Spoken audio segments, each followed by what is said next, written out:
Okay, I think we're live. Yeah, good morning, everybody. And as we all know, we're meeting together here for the Free School a week after our Knowledge Symposium here at the Church of the Crucifixion. And so, yeah, so today I think we're kind of wanting to do both an assessment of the symposium, but to do it by picking up on the questions and threads and conversations and ideas that came up, especially in the final roundtable during the symposium, which was, and that roundtable was entitled "The Black Proletarian Imaginary: A Futuristic Vision." And so I think everyone who's watching probably also saw different parts of the live stream of the event. Yeah, just to get into it, I'll turn it over to Doc. Yeah, thanks a lot. Good morning, everybody. And, I've been thinking a lot, as have all of us, since the Knowledge Symposium, where we took on intellectually a lot and we set a very high bar. And I was reminded of how on target we are when I was listening over the last few days to a number of, well, I'll put inverted commas on this one, major white thinkers about the future and about the current crisis. Such people as Peter Thiel, what's his name, Yuval Noah Harari, Jordan Peterson, is it called the Hudson Institute at Stanford? Various of their scholars and fellows, even including Ross Doolittle. Outside of a couple of them, most of them I would consider to be intellectual mediocrities. People of relatively low IQ, who perhaps are somewhere in the spectrum of idiot savant. In a sense, if you don't know what an idiot savant is, an idiot savant, and I don't know who came up with that title. There are more of them than I think data would show, but an idiot savant is a person who could do one thing and sometimes does that one thing with genius. That does not make them intelligent. For example, Mark Zuckerberg, the whole tech genius cohort are people of relatively low intellect, know hardly anything about the world. And I think in a lot of ways they are the result of centuries of inbreeding. And in that sense, inbred people have their intellect suppressed. And so, in a lot of ways, what is being celebrated in these people are not the smartest people, are not creative people. They are people who are rich and are well connected. And over the last week, I've spent some time listening to what they have to say, and then reading Avant-Garde and re-listening to various parts of the Knowledge Conference. And I have to say, it made me feel very good to know that our opposition, though powerful, are so intellectually incompetent. There is no future beyond whiteness for them. We have it right. I don't know how else to say it. The crisis, as they would say, is that and this is Peter Thiel in particular, since 1970, the US has ceased to develop quickly, has pretty much, as he says, stagnated, as Ross Douthat says, has become decadent.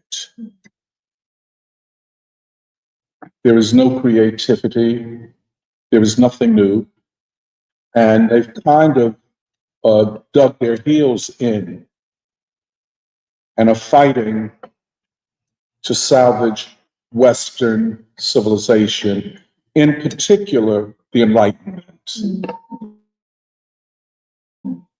Well, sounds so much like what we say. The difference between us and them is that there is no future. In the interview with Ross Douthat, Ross asked him, Thiel that is, do you see a future for humanity? And Ross Douthat, who was on the spectrum, the autistic spectrum, so he's, he doesn't always connect with people. He hedged on this. Whether he thought humanity should exist, he wasn't certain. But yet he is highly sought after at Oxford University, at the Hudson Institute. Joe Rogan had him on for 3 hours on his podcast. I didn't listen to that. I'm certain Lex Friedman, that he is seen as a person who explains this moment to the ruling elite. If he is their go-to intellectual, the ruling elite is weaker than I thought. I had already sensed that they were in a state of something close to psychological meltdown, that they were looking for somebody who could save them, a great idea, a great ideology that could save them, a great music, sound like priest, right, that could save them with one proviso. He or she has to be white. Because it's not just to save a country, but to save what in substance is white civilization. Right. There is even talk of returning to white Christianity. What happened to our white gods? Now, I mean, when we were coming up with all of this, I didn't pay that much attention to Peter Thiel. I knew he was a rich guy, a billionaire, who helped to fund Trump and J.D. Vance and those. But I didn't know that this guy is seen as something of an intellectual leader for them. So his claim that the crisis of the West starts in 1970. Said the same year that the United States put a man on the moon, a couple of months later you had Woodstock and the triumph of the hippies, as he would say. Now, did you miss the whole Black freedom movement? Did you not realize Martin Luther King was a great inspiration to the peace movement? Have you never heard of Muhammad Ali? Well, they've heard of all of that. But that's not what they're interested. They're interested in a white savior and a white God in the face of Black gods who would not die, if that makes sense. So they're trying to find a way to get back to something of the Enlightenment, a bit of the Renaissance, even the Protestant Reformation, as a way to get Western civilization out of its crisis. Now, the reason I wanted to begin with that is because the whole Knowledge Conference is based upon the crisis of bourgeois, white civilizational knowledge and the need for new foundations to move forward. We said that Du Bois begins a new movement of world thought. Listening to Thiel and Jordan Peterson and all of these so-called smart people, it convinces you that indeed Du Bois did start a whole new movement of world thought, and they're just not prepared to accept it. You know, it is, their enemies are the darker races of the world. The very civilizations that we say are the future. Right. They say is an enemy to civilization. So much so that Peter Thiel says that if it is that, the Afro-Asiatic reconfiguration of humanity, if that is the future, it would be better for humanity to die. This is, you know, if it is Ellington and Sun Ra and Mingus and on and on and on, it would be better not to have any music. It's a zero-sum game. Either it's white domination or the end of history, the end of humanity, not the end of history. Our claim is the opposite. That the weak point, or the point of greatest vulnerability of the West, is at the level of civilization. I say that to say because part of the Knowledge Conference was a critique of the left. And of course, I listened to people like Richard Wolff and Michael Hudson, and I see the performance of the left here in the city, you know, strike support, you know, which is more like virtue signaling, because the support that you bring is not adequate to do what needs to be done. You do better going to Mother Dabney's garden of prayer and see if you can get some people to join you. But while Thiel and those people are technological determinists, that to save Western civilization is to come forward with new technologies that will cure cancer, that will make people live forever, that if you implant a chip in the brain, or if you can replace an organ that has been that has cancer in it, and if you can do this repeatedly, and if you can come up with biotechnologies to prolong life, making man immortal and hence God.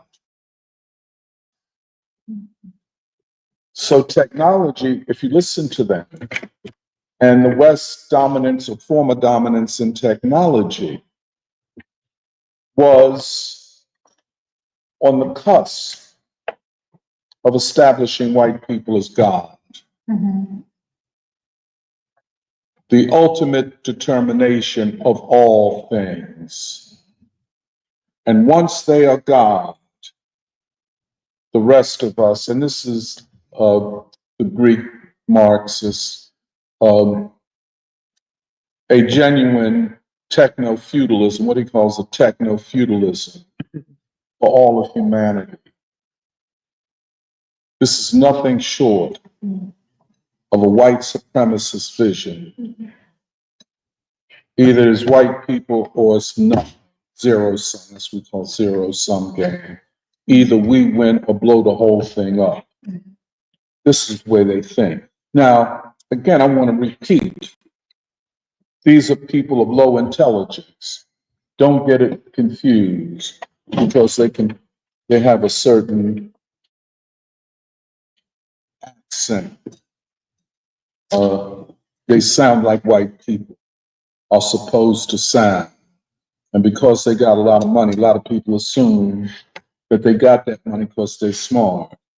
You know, they got that money because they lied, cheat, and steal.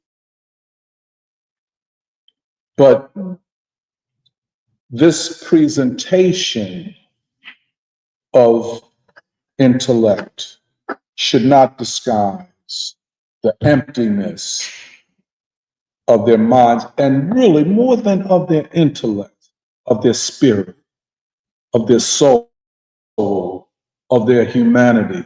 They are not a part of humanity as such. And they don't feel bad about that because they feel that human beings are, I don't know, I'm talking a little bit too, are so flawed, the masses, and don't even talk about Black people, that the only thing that they can do is become the serfs of this ruling class. And in return, we'll put a chip in your brain and we'll, manipulate your children so they'll never have to, quote, be vaccinated again and so on and so forth. But we will do. This is the ultimate of white supremacy. The ultimate that technology will decide today, not human beings. And also when you get, for example, like Michael Hudson and Richard Wolff and so many others, they're what we call economic determinists. You know, I'm not one who got all bent out of shape about this bill, Trump, big, beautiful bill passing, because you don't know how much of it is even going to be implemented and whether or not it's mainly a political paradigm for how we should govern, so to speak. But the very fact that all of the Democratic people and people who want to run for office were so exercised by this said to me that I have to look at it a little bit closer. What is this battle about? Right. I mean, if y'all wanted Medicare for all, you could have did that when you was in the presidency. Obamacare is not Medicare for all. If you were so interested in rural hospitals and Medicaid and all this type of thing and poor people and SNAP, why didn't you refund it more? And why was it the Clinton administration who said that people had to work for their welfare checks? Why was it the Clinton administration that passed the law in 1994 that ended up imprisoning 1/3 of young Black men?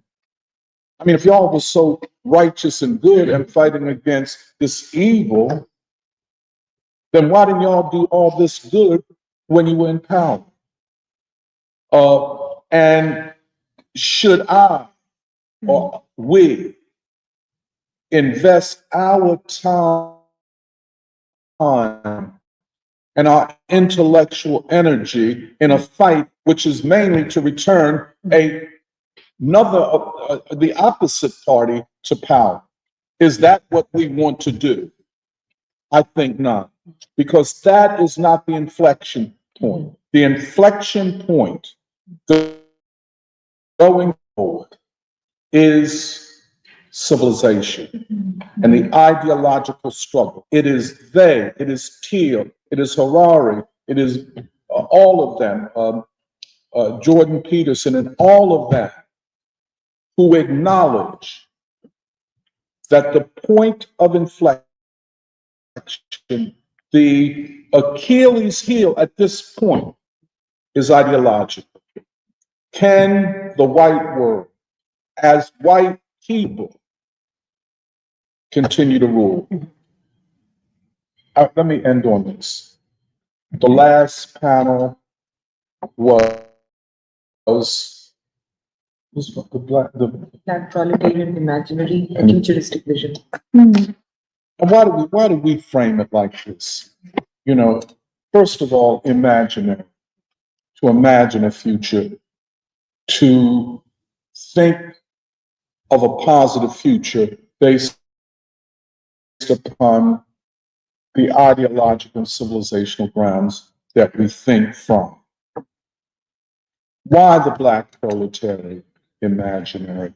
One, it is an acknowledgement that in the United States, the only futuristic imaginary is the Black Proletarian. The evidence is abundant for this. You know, the long interview with Minister Ishmael Mohammed, the whole avant-garde is just spectacular. Spectacular. I'll give you guys to put that together.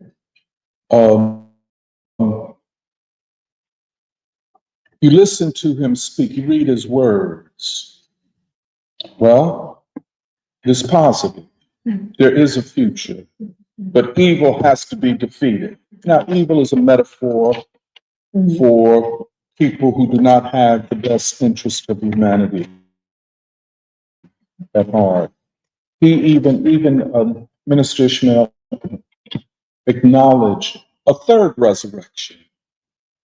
You know, it's so interesting how the first day, when I asked him that, he said, no, the prophecy has it that there'll be one resurrection.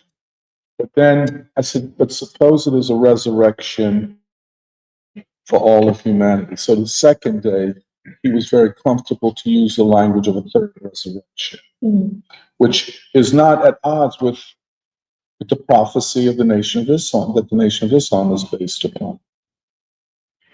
Still, you listen to the music conference was very, very important because it established the civilizational, political, ideological basis of this music. And it is a Black Proletarian Imaginary. The central theme is freedom, not being, how would they say, musically correct, or, you know, oh, he doesn't sound like Mahler, so he must not be a great composer, that kind of thing. We are right about this. But a Black Proletarian Imaginary acknowledges that white people cannot be a part of humanity and be white at the same time. Every white person is going to have to reckon with this at some point in their lives, given the nature of this crisis. White folk cannot be white and be a part of humanity. And if they are in this country, probably in any part of the West, the great hope is not in the Peter Thiels or their so-called smart people. But I was thinking, the more I was listening to this, you need to listen to Du Bois. And when you finish that, think about Baldwin too, because what y'all talking about don't make no sense. And it's, well, I guess it fits people whose IQ is at, moderate level. These are not smart people. These are not creative people. They ain't read that much, tell you the truth. They read a little bit and can talk about it till the cows come home, but they don't know enough. And so I think going forward, I think the conference set a high bar. lot of difficult issues that we try to deal with, that, Kant, Einstein, Lenin, that ain't for the faint of heart. That's not for the idiot savants of the world. Y'all don't know what that idiots. First of all, it's not a compliment. If I call you an idiot savant, it's not because I'm, saying, "Oh, you're so deep," But we're talking, idiot savant is usually a person who, in every other way, is intellectually and can't do anything. But one thing this person can do as well as anybody, and so we see the ruling elite have made idiot savants into the great intellectuals of their civilization. And people who are socially so inept that if they didn't have money and could not live in isolated communities, they would even go more crazy. They're not like a Du Bois. What does Du Bois do? I'm maybe 85 years old and I'm going to the People's Republic of China. I got to see it because the task is that man, no man. I got to study China. And if they let me in, I'll be in India. You understand what I'm saying? These cats can't go nowhere outside of Silicon Valley and a few white university settings. Right. So you understand where I'm coming from? Baldwin. I want to know the human soul in all of its dimensions. You know what I'm saying? They just want to know their narrow sexual preferences. You see what I'm saying? You feel they cannot know. They're incapable of knowing. They're, in a certain sense, people who have inbred for so many centuries, who have felt that inbreeding made them stronger when in fact it made them weaker in every respect, in particular intellectually. Okay? So that's what I wanted to say to start out with, and then I guess. Well, Yeah, go ahead. yeah, I mean, I feel like we can have like a general discussion about it, but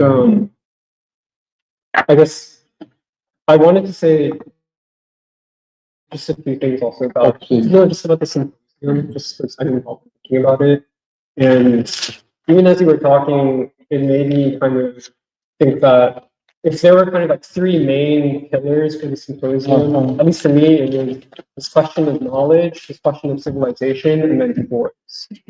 And those at least help me to kind of complete or kind of understand what we were faced with.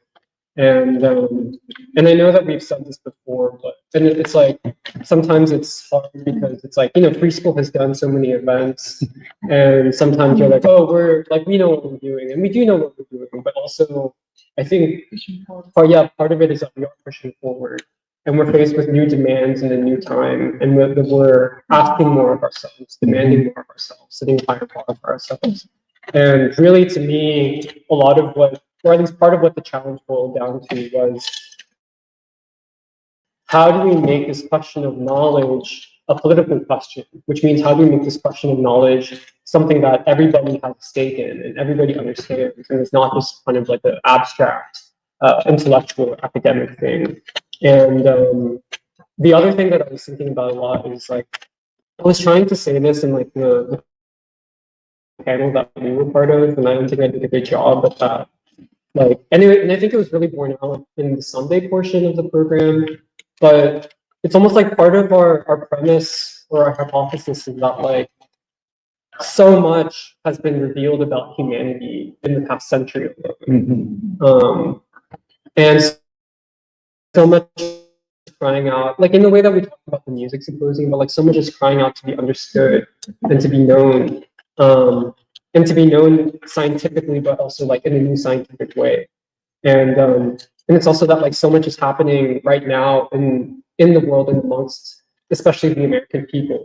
Like things that I feel like are happening amongst the American people that no one really has been able to describe, and that in some ways we're attempting to capture what is happening. And I feel like that's a lot of what, because I was re-listening back to the final roundtable on the Black Proletarian Imaginary, and a lot of it was just even trying to capture like, what is happening amongst the American people, what is happening in the consciousness of both white and Black people.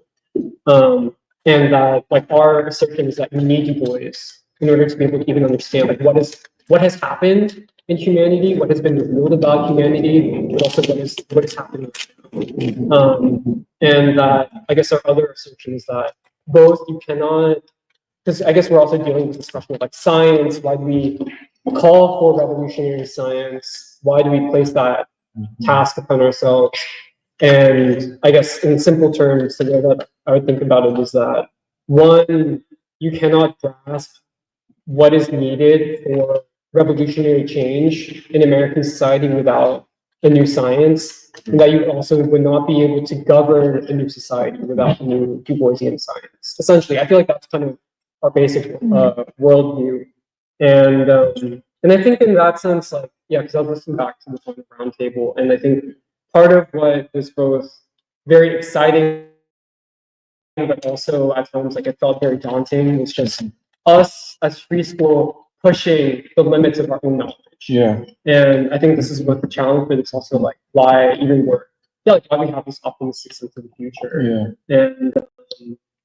And I don't know, I guess I just wanted to say that because that's kind of what like I've been thinking about the past couple days, along with other stuff. And I guess we're kind of having a semi-panel format, but also like a larger discussion that everyone in free school should participate in. But I guess I just wanted to revisit the questions that Namita raised, just kind of reground like why we're kind of picking back up on that final roundtable. And so the three main questions that Namita raised in that final roundtable were, where is Martin Luther King in the consciousness and the imaginary of the Black community in America right now, also the American people? And then the second big question that Namita raised was, if we're talking about essentially the problem of modernity being the problem of race, and therefore the task of creating a new modernity in the United States, she asked, like, how do we see the possibilities of that, given everything we're seeing with the MAGA movement, the crisis of white leadership, everything you're talking about, people like Peter Thiel and Trump himself, the left, like the anti-war sentiment amongst the American people, and essentially what stands in the way of achieving a new modernity, which must be a colored modernity, it cannot be a white modernity.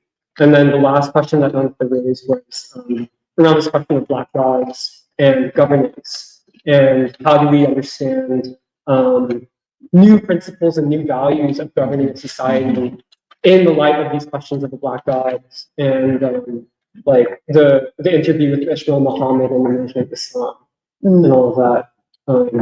But I don't know, I just wanted to, I guess, say that because that's kind of what I've been thinking about, like us pushing the kind of boundaries of our own knowledge and the limits of our own knowledge. In that, like, even if we've done certain things in the past, I feel like we also have to consciously try to achieve new assumptions. And actually, I guess the last thing I want to say is that part of it's almost like the limitation, or not limitation, but like what we're trying to achieve in terms of knowledge is like exactly the point at which the ruling elite fail is their knowledge of people, because they proceed from the wrong assumptions, which are the assumptions of white civilization, which makes it impossible for them to actually know the American people. And this is the whole reason why there's a crisis of legitimacy in American society. It's because the ruling elite cannot even understand their own people. And that is also the task of revolutionaries, is to try to understand the people. And I think a lot of the, like even what we're trying to push is how can we better know who the people are, who the American people are, what are people thinking about, what is the consciousness, and like, I don't know, I feel like none of them was pushing this in the roundtable, but how can we do it in a scientific way? I feel like that was, for me, kind of the task that we're kind of articulating and putting.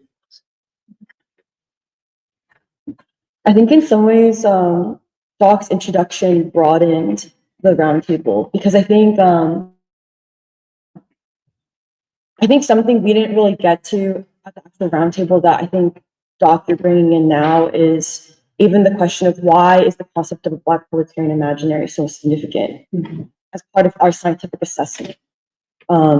Because in some ways, I think what Dr. Intro was raising and how it relates to what you just laid out, Jeremiah, was one, you talked about basically why is it significant, why is even the concept or category, category of an imaginary so important? Because the reality is, in some ways, what you defined is the ruling elite has, you could maybe say, a quote unquote imaginary, but it's an imaginary that believes that there is no human being, there is no human future, no human being unless it's white, which is what you tried to lay out with technology, and even to a certain extent, economic determinism. Because something that we raised in the roundtable was the difference between believing that the path forward, well, one, how do you define a future? Like the imaginary, to believe that the imaginary is important is a question of the future. What should the future look like? And the Black Proletarian Imaginary, well, I don't want to go into it because I'll say it later, but for the Black Proletarian Imaginary, like why is it significant, is something you raised. The second was something, Jeremiah, you focused on, because I think this is what the roundtable ended up focusing a lot on, which is how does one scientifically assess through Du Bois the people, their capacity, and also the concrete possibilities of the future. Like I think that was verbatim something none of us said. And then I think the third is coming back to the question of governance. How does this all relate to governance? Which in some ways, I think the point at which we're at in free school is we have not really necessarily talked about the state, or in detail a civilizational state, like what form the state takes, but rather a question of more than governance, what kinds of human beings with what ideologies and imaginaries do you trust to govern? I think that's in some ways more of what free school focuses on.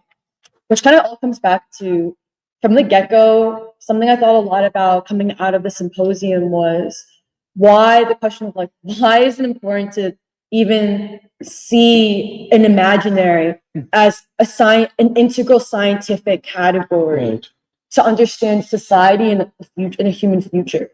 Like even that from the beginning, I think is significant because in a lot of ways, to talk about the Black Proletarian Imaginary is also, like you were saying, Doc, to talk in terms of civilization.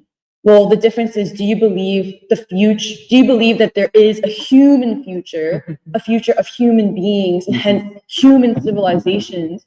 Or do you take the Peter Thiel, I guess, approach of just like white, it has to be white, or else no, like zero-sum game of, it's either white, it's either however we're defining white, however perverted or corrupted it is, it becomes, or that's it. There's nothing else.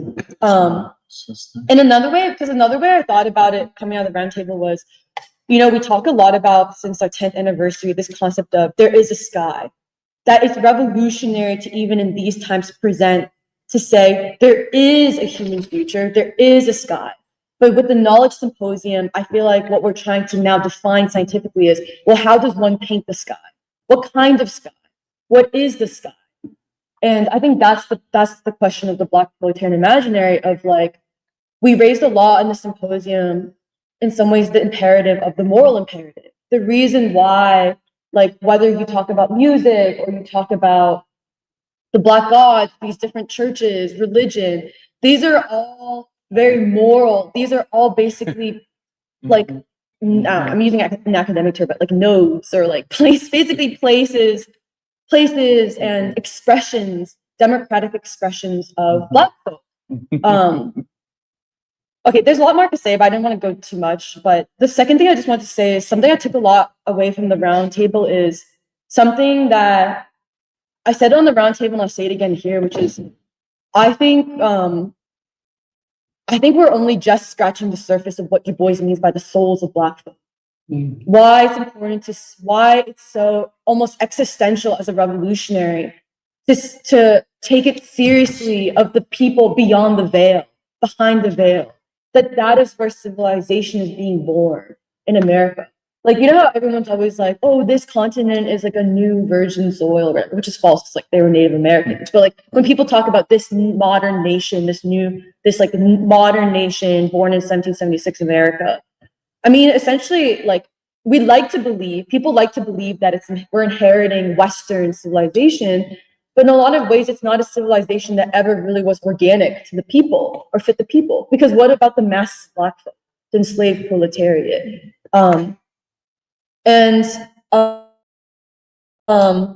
Yeah, just this thing of like how important it is, this concept of the souls of Black folk, the consciousness of Black folk, the strivings of Black folk.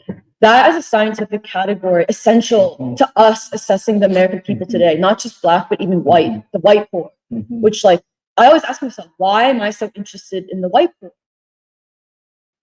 And because I actually think it's because to know the Black poor, to know Black folk, gives us even the scientific method to understand the qualitative changes and possibilities of the American people in becoming. Like, basically, I think it's a scientific question to ask, is there a future in which the white poor or sections of white people are already beginning to lose whiteness? What are the paths to white people becoming Black, like Baldwin said? And then the last thing I just wanted to say is, even just in terms of methodology, like, I actually think Baldwin, you know, Giovanni's Room, and we saw production of Giovanni's Room, like the first production ever of the play and of the novel as a play. And I actually think, yeah, I only now am taking more seriously what we said about Baldwin, James Baldwin, that James Baldwin is as much of a theorist as much as Du Bois. Baldwin is a scientist. And actually what Baldwin inherits from Du Bois is taking seriously that if you want to understand not just qualitatively how the human beings and their consciousness is moving forward so that they may change themselves and hence change society, not the political system changing, but human beings changing, human beings creating a new civilization, then you actually have to take the category of the strivings of consciousness seriously. Yeah. And I think that's the point of Giovanni's Room. I think Giovanni's Room is Baldwin taking the strivings of white folk very seriously after World War II, like the collapse of Europe. I think that's Baldwin scientifically through fiction, basically doing a study of this, is what happens to a soul? What happens to a soul that white people insist is white, but actually is yearning to be free? And yeah, so in some ways, I think I'm commenting more on science, on like, what is science? What is what makes Du Bois' science revolutionary? What exact categories? And yeah, I just wanted to start there.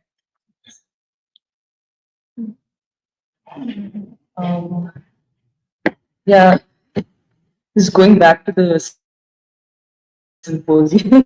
After the symposium has been a little difficult because I think there was a lot and it takes time. It takes time and reflection to make sense of everything. And I think I'll still have more to say 1 week from now. But I think the thing that I've mainly been, like the lens through which I've tried to understand this weekend symposium is really, I think this is a question that came up in the first roundtable, is why are we as free school optimistic about the future? When you have all these people that you were talking about who have nothing but pessimism to offer, nothing but, talk of how bad things are, how we're like, there's this democratic backsliding, fascism and all this scare and hysteria. In the midst of that, why is it that we are optimistic?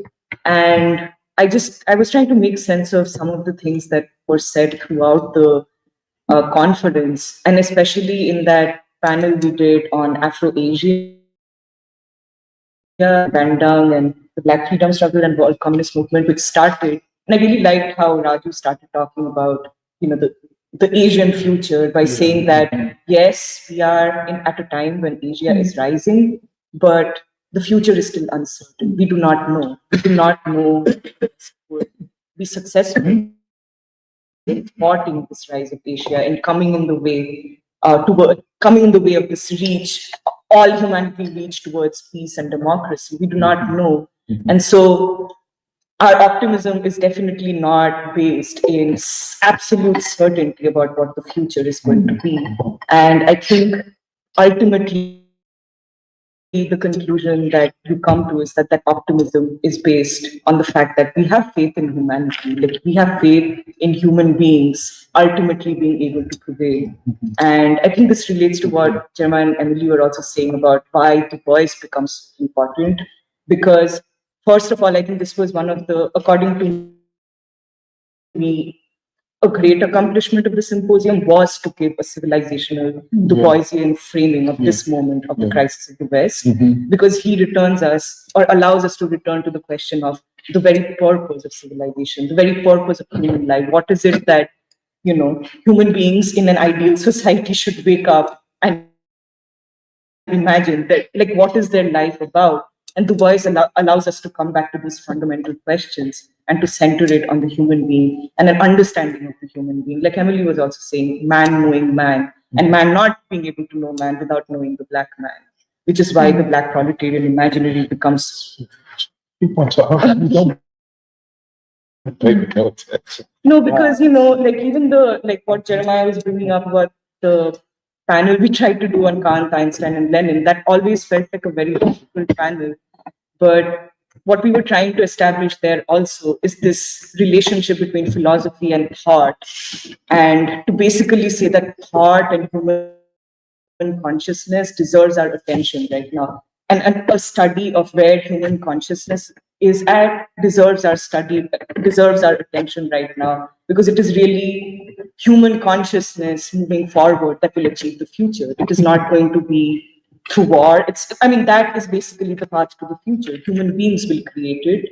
And basically, like, another thing that we said throughout the conference was we cannot assess any of this through the lens of 19th century Europe, because when we say that we need to understand man, it's not just the rational man that we're trying to understand. Like man, the whole Enlightenment idea that human being is human because he can reason is no longer sufficient, and something that we are also putting on the table now, which is related to the imaginary, is that the human being is a human being because he can feel and love and strive. Yeah. And reason might be limited, but the human capacity to imagine, to dream, to reach for something greater beyond this world even is infinite.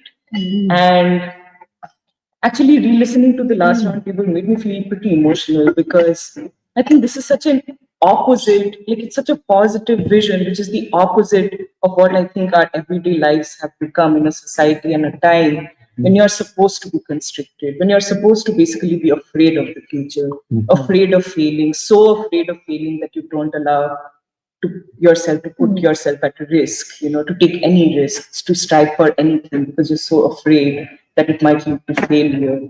And what we are saying with the Black Proletarian Imaginary actually gives you a way to be free, way to think of yourself as somebody who can make a contribution to this world, no matter who you are, no matter how you came up. And the last thing I will say is that last roundtable was also, I think, a very fitting end to the conference, because the day before we talked about this comprehensive, all-encompassing counter-revolution that has been mounted against thought and consciousness and cognition.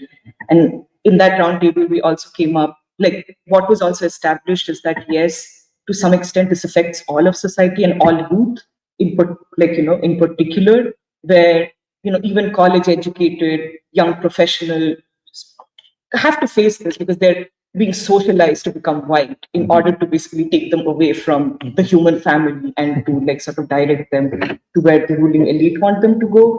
But then even that cannot be compared to what was done to Black youth and the Black poor in terms of this counter-revolution in cognition, that great music, those leaps forward in consciousness that the Black freedom struggle started, how it was cut down unceremoniously, just so that vision, that alternative civilizational ideal could never arise again, could never be created again. But the reason I say that the last roundtable was such a fitting end is because I think we came to the conclusion that despite this attack, there is something that survived. Like this country and its people were changed forever by King and the Black freedom struggle. And I think what we also said was the music is the evidence of this. Like how in Philadelphia you can't go anywhere without seeing signs of that music, that consciousness, that like idea that love is what binds us together, that wealth and property and social status is not really the only things that human beings should strive towards, but also dignity and respect. I think this is something Emily had brought up in talking about the workers at her union. Dignity and respect are basically part of what human beings strive towards. So yeah, I just wanted to say that that roundtable discussion was very, I guess, yeah, optimistic, because it tells you that we still have a ground that we're standing on. Not everything has been lost, but maybe the consciousness, this revolutionary consciousness, it's still like at a subconscious level, like hidden beneath layers of this counter-revolution towards cognition. But at a time when the white gods are failing, when Western civilization is failing, it gives us a unique opportunity to bring that to the surface. And I think Michelle had said this, to basically mount creative interventions in art, music, culture, like thought, to revive that revolutionary tradition, to revive the true aspirations of the American people, which really is represented through King and the Bois and Baldwin. Can I just add, because I think one thing that I felt like we were trying to do with the conference was to try to capture or tap into like what is the zeitgeist, what is the mood in the nation, what is the mood in the world, and a lot of our thinking going into the symposium was colored by this kind of uncertain and looming possibility of war with Iran, between the US and Iran, which is, I think, still on the table, and there's a lot of uncertainty.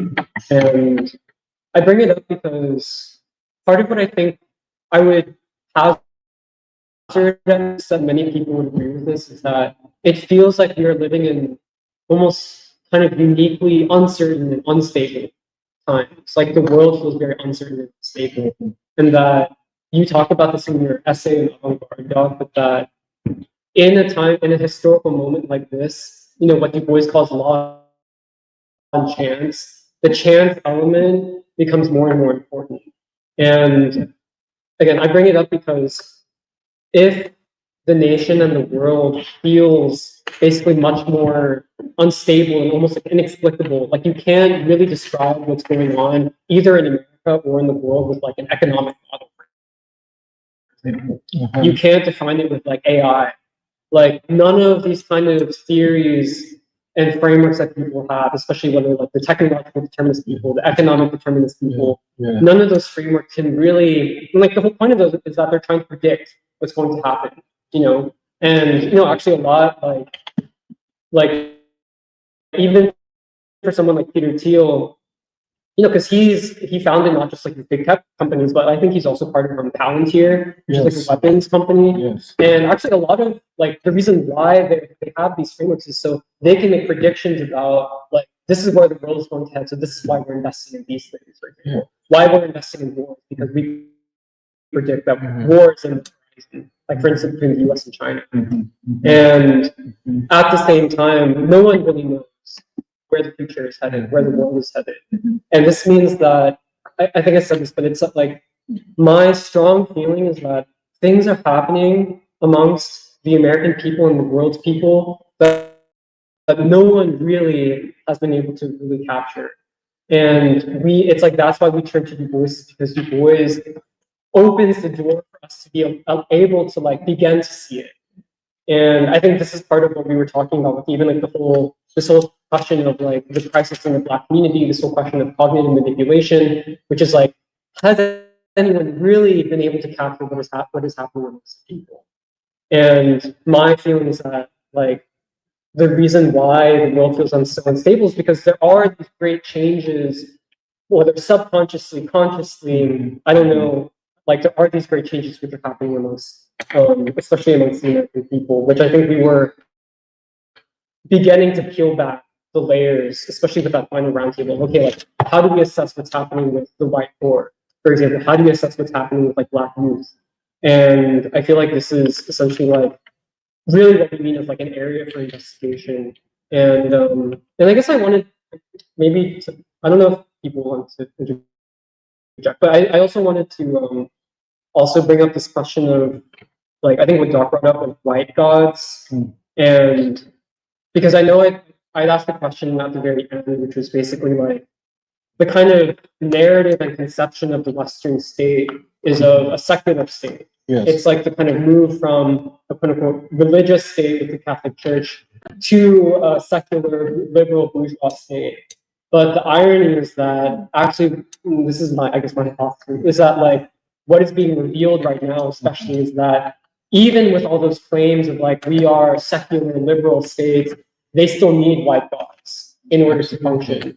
Yes. And so I just wanted to bring that up because it's like I guess also the irony is that the Nation of Islam, I think Prophet Cherry is the one that you say first said that the white man is the devil, but it's like the more white elites try to act like gods and think that they are gods, the more they act like devils. The more they look like devils. Like literally, like part of it's so just like jarring about watching and listening to Peter Thiel is just like how grotesque he looks. Yeah. Like literally, he looks like that, and like I do think that they're essentially creatures of filth. Because like these are the people, like they're the people who profiteering before. Like there's this very famous like Peter Thiel, he's part of like I think he appeared at like the Oxford Union and did this whole thing, and someone was like, "So, what do you think about your AI being used to target civilians in Gaza, being used by the Israeli military?" It's just like you like can't say anything. It's just like so. I don't know. To me, it's just very grotesque.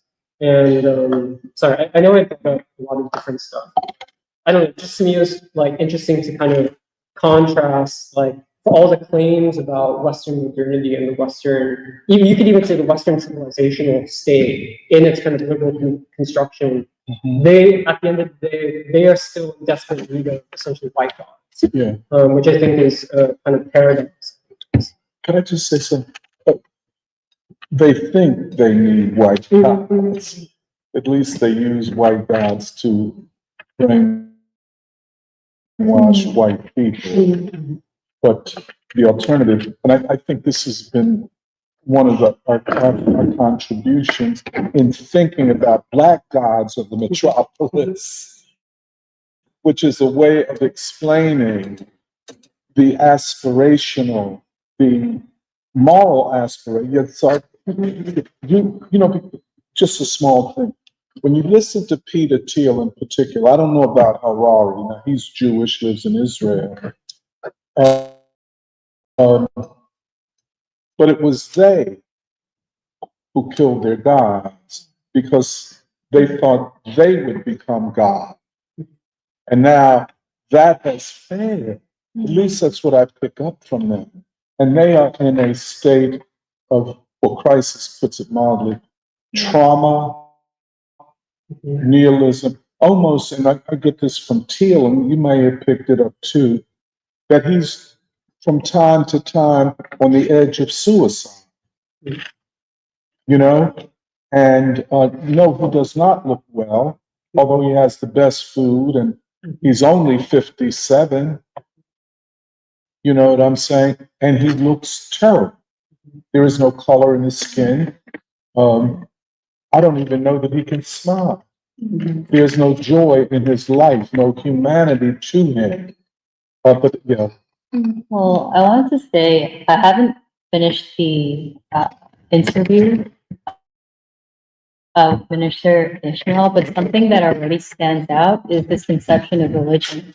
Because I guess for those who don't know, I grew up in a Italian Catholic church, so the teachers were all Italian Catholic, and my peers were all Chinese. This is in New York City. And what was interesting, and I don't think too much about my upbringing, but what was interesting is this conception that Minister Ishmael refers to, which is that within the white religion, there's this almost acceptance of what is it, like the crazy, like you have the Virgin Mary that like was blessed by the holy apostle and therefore became pregnant and had Jesus. Whereas Mr. Ishmael in this interview straight up is like, how's it possible that you get material from immaterial? Like, so, and the reason why I point that out is because I think very concretely, and so that was helpful in the sense of, for what does religion mean for what does a white God mean, where you're essentially, you are sedated from actually thinking critically about your religion, versus a Black God that represents freedom and reality, making you more critical actually about the world and your history. So that was one thing that was really interesting. I actually I think something about the science conference is that it actually revealed more questions that the free school is to embark on moving forward. Because I think something that really stood out was actually, I think we've been talking about it kind of around, which is like, what is science? And this is a point actually Emily brought up, and I continued thinking about it, which is how the science of the natural sciences, like physics, chemistry, so forth, is different than a science of the human being. And actually, like, if Emily, you want to like add to it in a bit, but I think the way I was thinking of it is that there's been such a, I think, obsession definitely in our generation, and like, which is like, which is with data and the quantitative sciences, which is that something is only true if you can collect numbers and data on it. But I think something that we're saying in free school and about the human sciences is that, yes, it's valuable when in preschool we're talking about, what is it, survey statistics of the nation, how however many percentage is distrustful of the government, but that's just kind of the basics. I think what the true value actually of free school is not in those statistics, but actually our understanding of the human sciences, the way in which we understand Philadelphia and ordinary people. And I think that's actually something that we are still working on. And definitely disagree, but with me, I think sometimes there's a lens in which to view Du Bois as a quantitative scientist, for the Philadelphia Negro, where he does, which is valuable, which is that he surveys the city, the occupations of Black Philadelphia, the genders, the different religions and the churches that they belong to. Like, that is valuable, but I actually think the true value of Du Bois is not even Philadelphia Negro in the way that it's conceived that way, but actually the human science, which is not in numbers. Where Philadelphia Negro, Doc, you also mentioned, like, the maps that he draws, something that's actually creative and artistic and not entirely like describable, easy manner. And I think also like the souls of Black folk, where I think souls of Black folk stands out to me because it's not a quantitative science at all. If anything, it's the way, and I think many of us here, and especially like, I guess just speaking for myself, have come to understand the value of Du Bois, which is the story of Josie, the story of Alexander Crummell, which are just they're one individual or two individuals that represent the broader strivings of Black folk. And I think that's what this conference was trying to get at, and I don't think we fully, we're still exploring it, which is what is the science of human beings that is not the same as a science of physics or chemistry or whatever.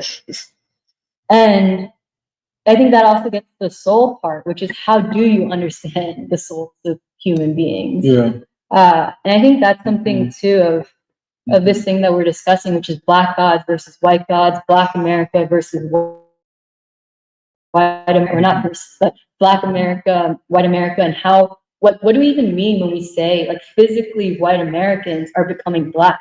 And I actually think part of this discussion helped me to understand is the closeness to reality, which is that the difference among, like, with these individuals such as Peter Thiel, all these billionaires or whoever, that are shaping the ideology of America is that they're removed from reality, and which is that they live in like physically live in places that are just isolated from like actual people, and that means poverty and love and just human connection. And then there's Black folk that have not been able to escape. Like there's just, well, I guess more so now than before. But the history of Black folk is having to actually deal with reality. Where Baldwin is, like, it makes so much sense now where Baldwin says, you know, the only constant in life is life and death. And so he's representing the epistemology of Black folk, which is that there's nothing constant in life, and how you figure out your role in this world and to other beings in that framework. Whereas the white epistemology is that there is certainty, which is that we will dominate, and that there is no like actual having to truly know the world in the way, like to actually having to truly grapple with the uncertainty of the world.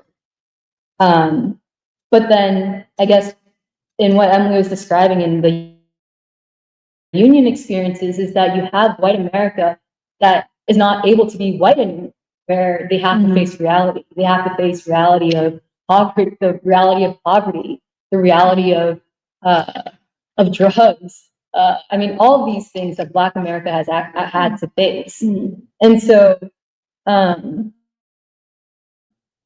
then in reality, you then also see the aspirations of both white and Black America, which is like, and this is where I feel like we're still figuring out, which is how do you actually understand, like, what are these aspirations? What does freedom mean?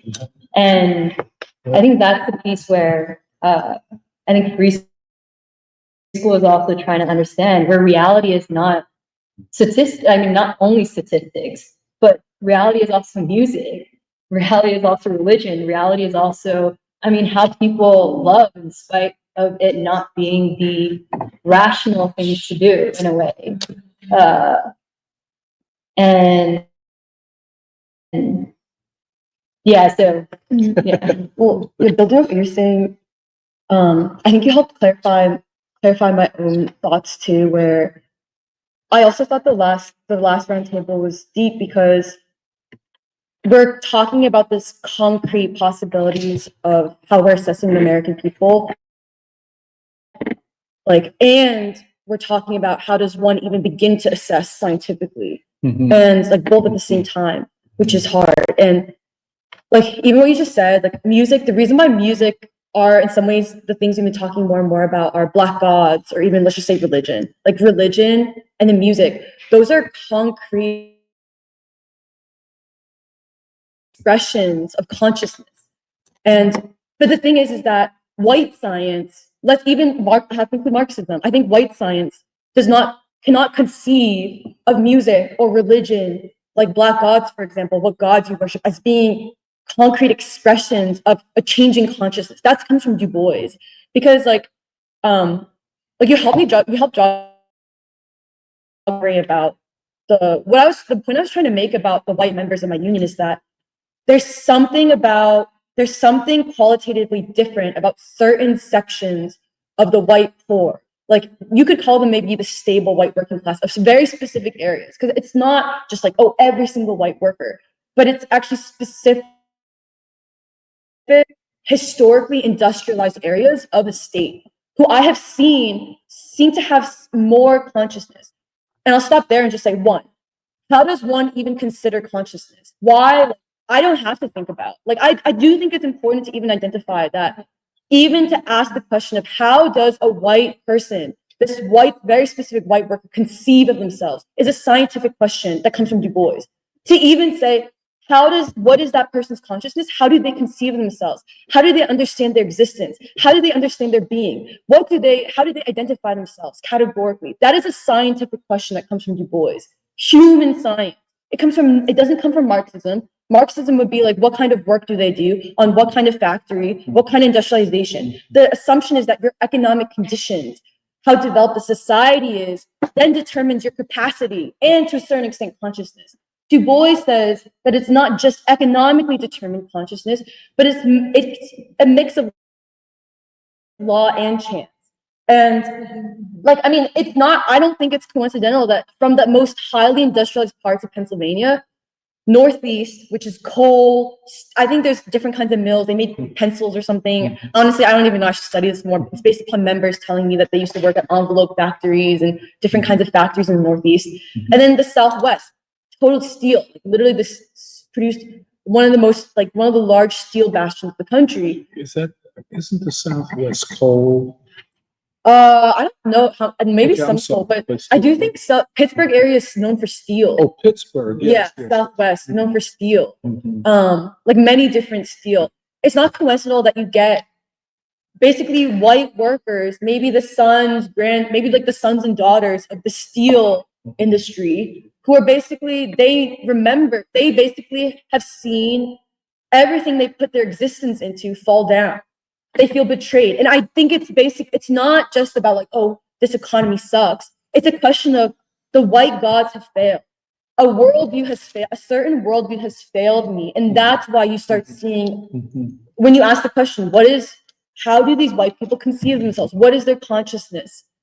That's when you can begin looking for the signs. Because I think the value of the Knowledge Symposium and even discussing Du Bois' knowledge is basically, how does one look for the signs? Like, I actually think that in itself is a scientific. How does one see the signs and portents, like Baldwin says? And Baldwin is basically like, you see the signs and portents through the people. You have to look for certain expressions that most white science doesn't look for. And because even in the Souls of Black folk, like in the forethought, like sentence by sentence, there's so much that I feel like it is true. People spend their entire careers, like you said this, Doc, people spend their entire careers trying to understand just one work, the Souls of Black folk, where Du Bois literally says, like, I'm going to leave, for the rest of the book, I'm going to leave the world of the white man, and I will step within the veil, raising it that you may view faintly its deeper recesses, the meaning of its religion, the passion of its human sorrow, and the struggle of its greater souls.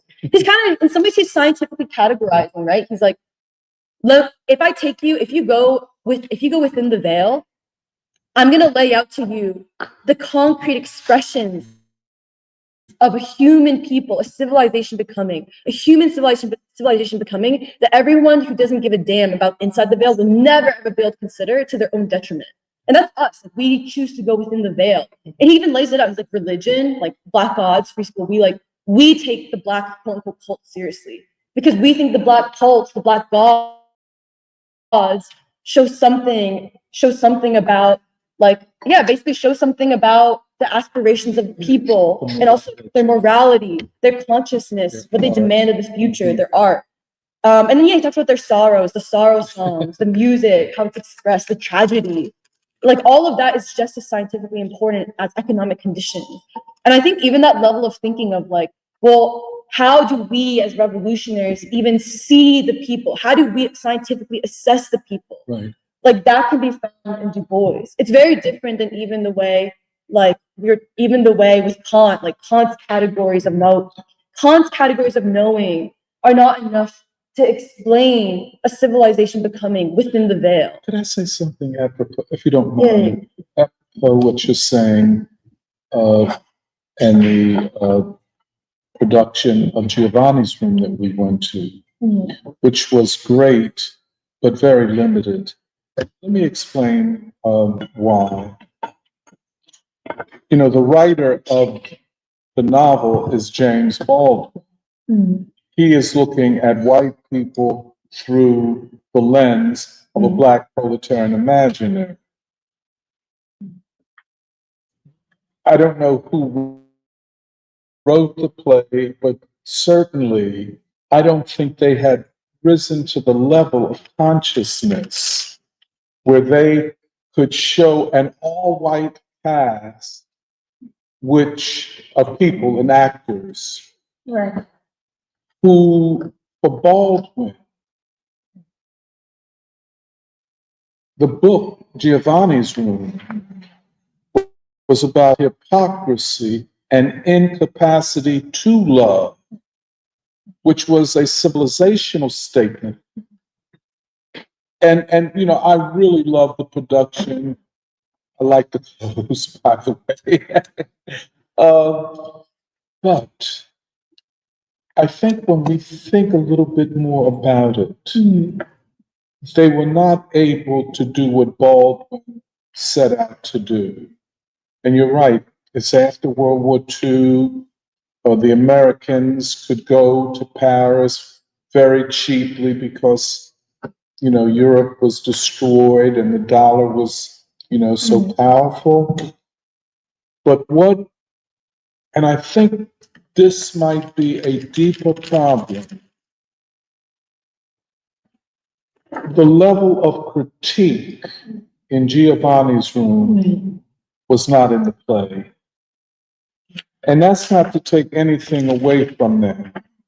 But to know what Baldwin was doing is a certain different level. I know most of us have read the book, and I was listening and trying to figure out, well, you know, this, but I think, and I wasn't all that dissatisfied with it, but they could not see white people the way Baldwin saw them. David was the American male. And yes, it was about his sexuality, his dishonesty with himself and others about his sexuality, all that's good. But the question of the sexuality was a part of a larger question of love. Yes, he could have sex with men and women. He could orgy. He could, you know, do all of that. But for Baldwin, the central question was, could he love? It came across a little bit in his, you know, his dialogue with his fiance. But I think I just say that to add on to what you're saying, that new level of consciousness, which is now required of white people, that they must see themselves not the way they want to see themselves, but the way they must see themselves. If they are to save themselves, and as they always save this nation. And it's a task before them. And I think Baldwin is 100% about this, 100% right about this. Can't nobody baby talk you and infantile you to walk you through this. My last, see, I think as I understand Michelle and her sense of urgency about the students at Penn, I'm beginning to understand what she's saying. They want to be babyfied. They want to be cuddled. They want it to be easy. It's not going to be easy. Even with white people who know they're in a crisis, their gods have failed, the people they look, so they turn to all kinds of, they turn to the heaviest drugs. They don't just do heroin. They got to mix it with fentanyl and crack. You know what I'm saying? They go all out. It's like to cut myself off from everything. It's a form of a living dead. It's a suicide while still breathing. But I think that is what was missed in Giovanni's room. As great as it was, it could not point and show white people that what you as a historically constituted part of humanity have failed yourselves because you thought that your lying, your disingenuousness, your bad faith was part of power and yada, yada, yada. And I think that's what, I don't think they could get it. If I might put it that way, and I'm sorry if I'm being too critical.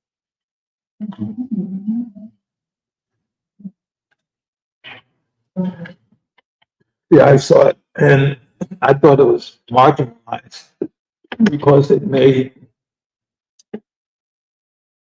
white America look in their mirror and see a very unpleasant picture and that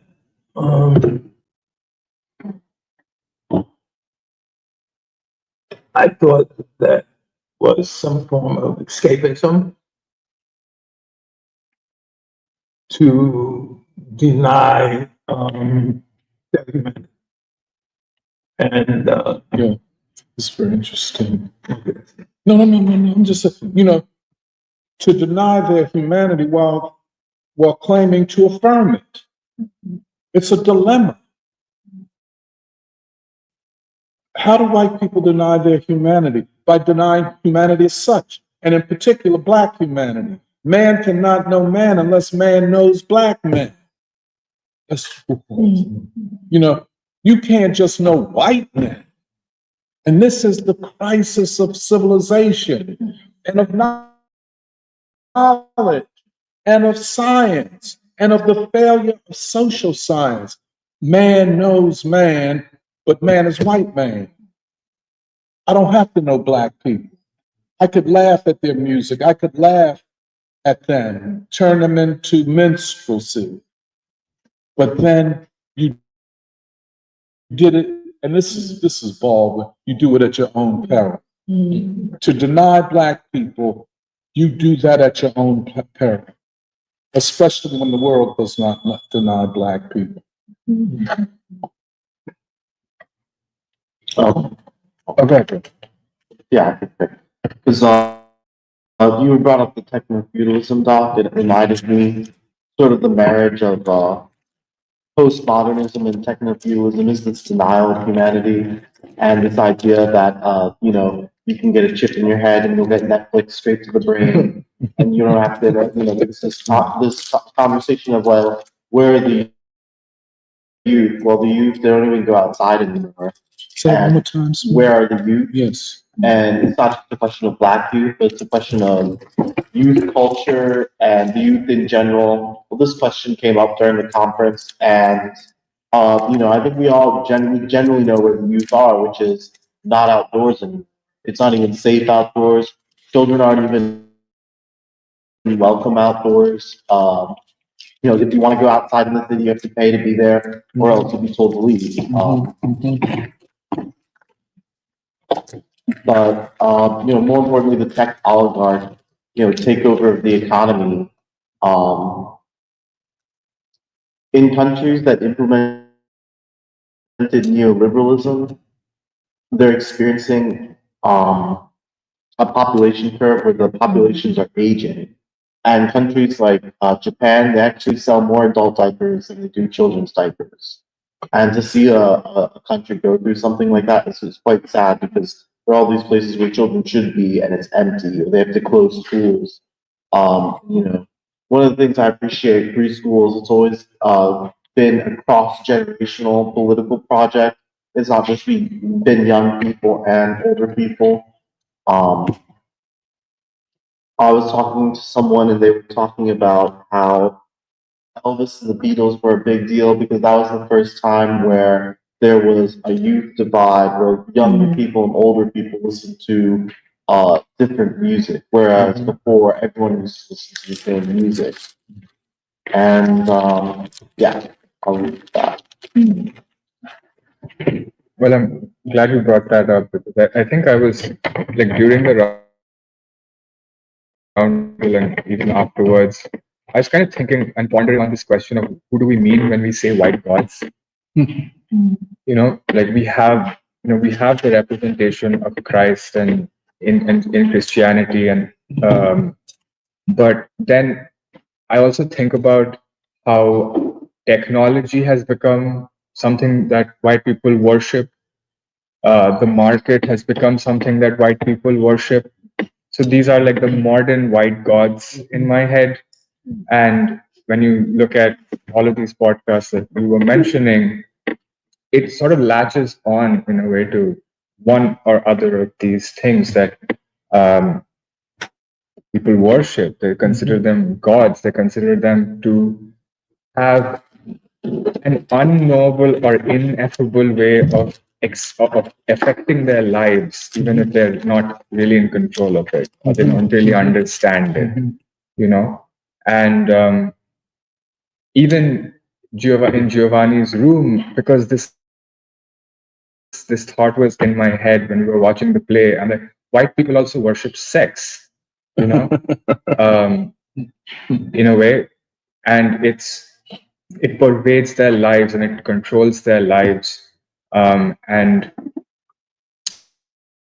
I was thinking that a lot of this relationship that white people have with white gods, or anybody in fact has with white gods, is a certain amount of giving up your personal agency and responsibility in exchange for something. Like you get something out of worshiping technology. You get all of these fancy new ways of living your life. Or if you worship the economy and you invest and you understand what the hell that means, please let me know. But there is a certain give and take, and I think that in juxtaposing that to that entire Mr. Ismail interview that I was listening to, and the way that he spoke about God, or the NOI's conception of God, where the NOI thinks that all Black people are gods,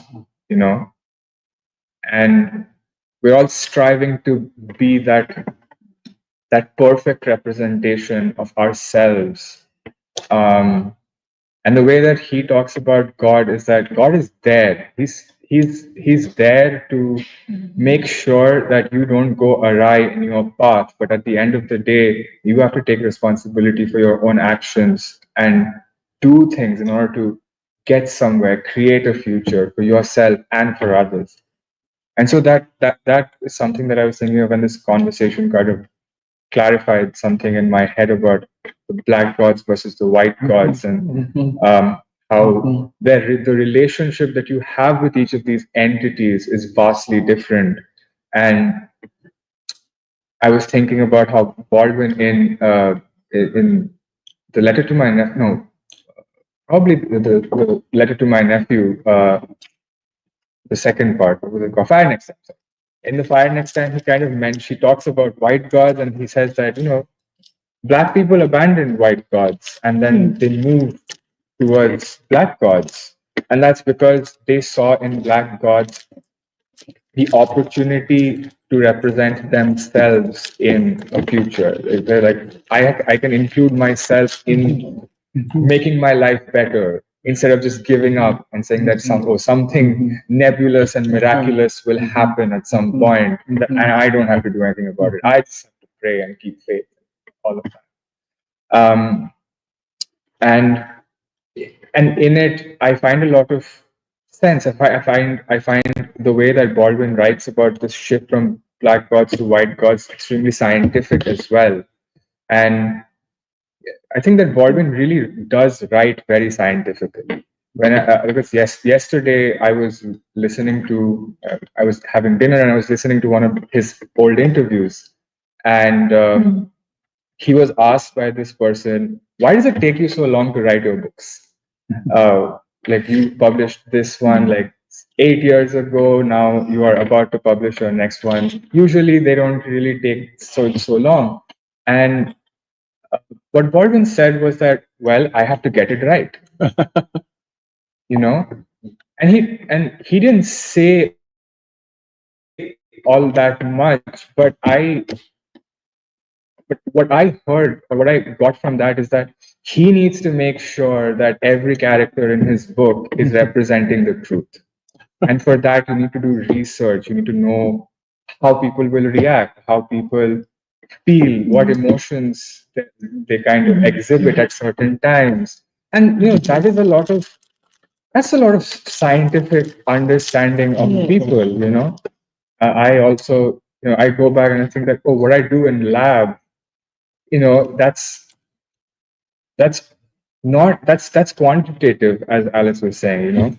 But then the human scientific is what Baldwin and Du Bois also does. That's why he could write something like of Alexander Crummell or The Dawn of Freedom with Josie and all of those people that he was with. Yeah, you wanted to. Yeah, what you said reminded me of Da Vinci and his studying of man, so he could accurately represent the human being in sculptures Mhm. and the purpose of studying there to represent them in an aesthetic.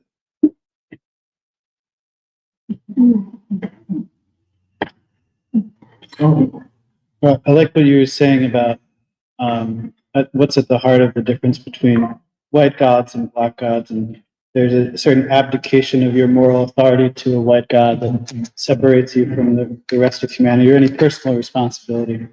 I feel like I see that in the life of John Brown too, having studied that and Du Bois's description of his life. I don't think there's any way that John Brown worshipped a white god, because his God demanded of him a moral choice, a moral responsibility, responsibility to the freedom of black people.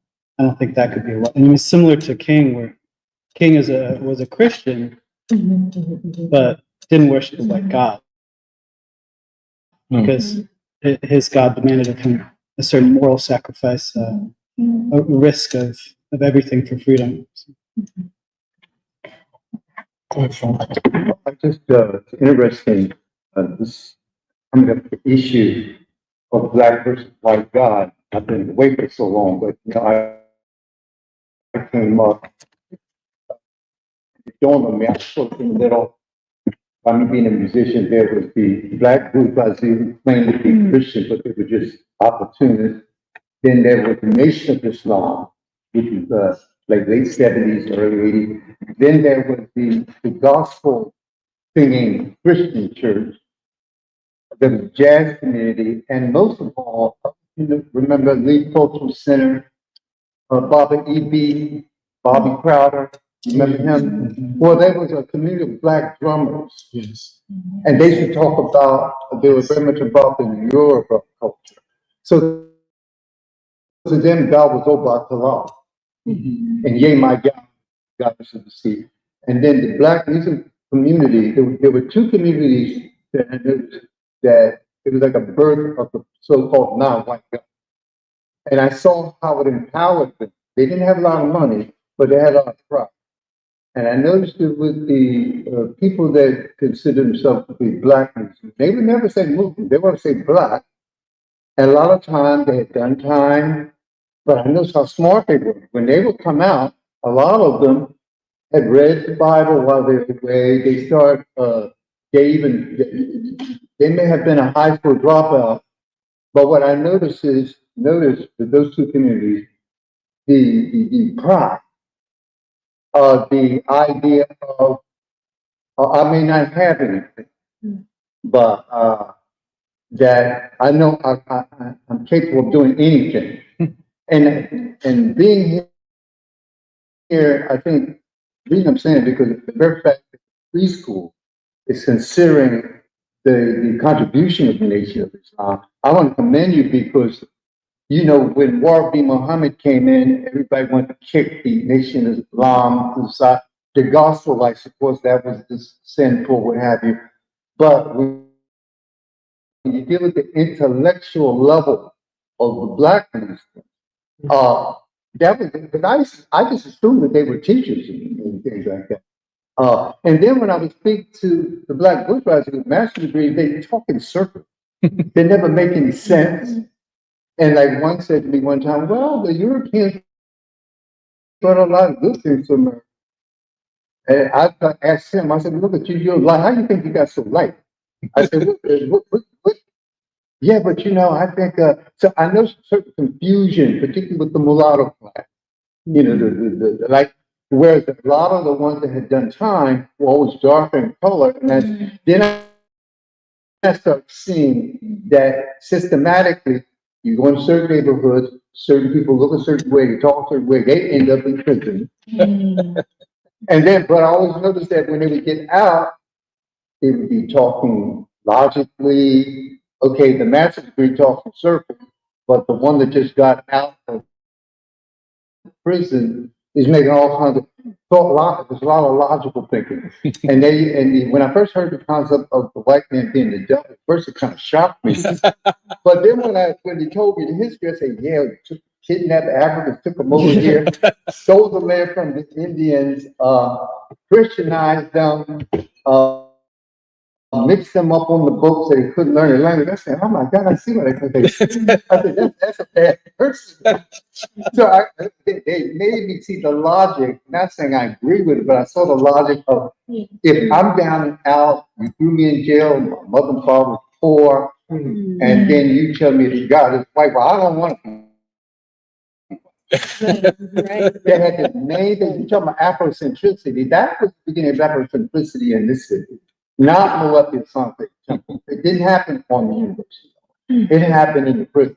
Malcolm X is a good example of the average black man that came out around the time he did.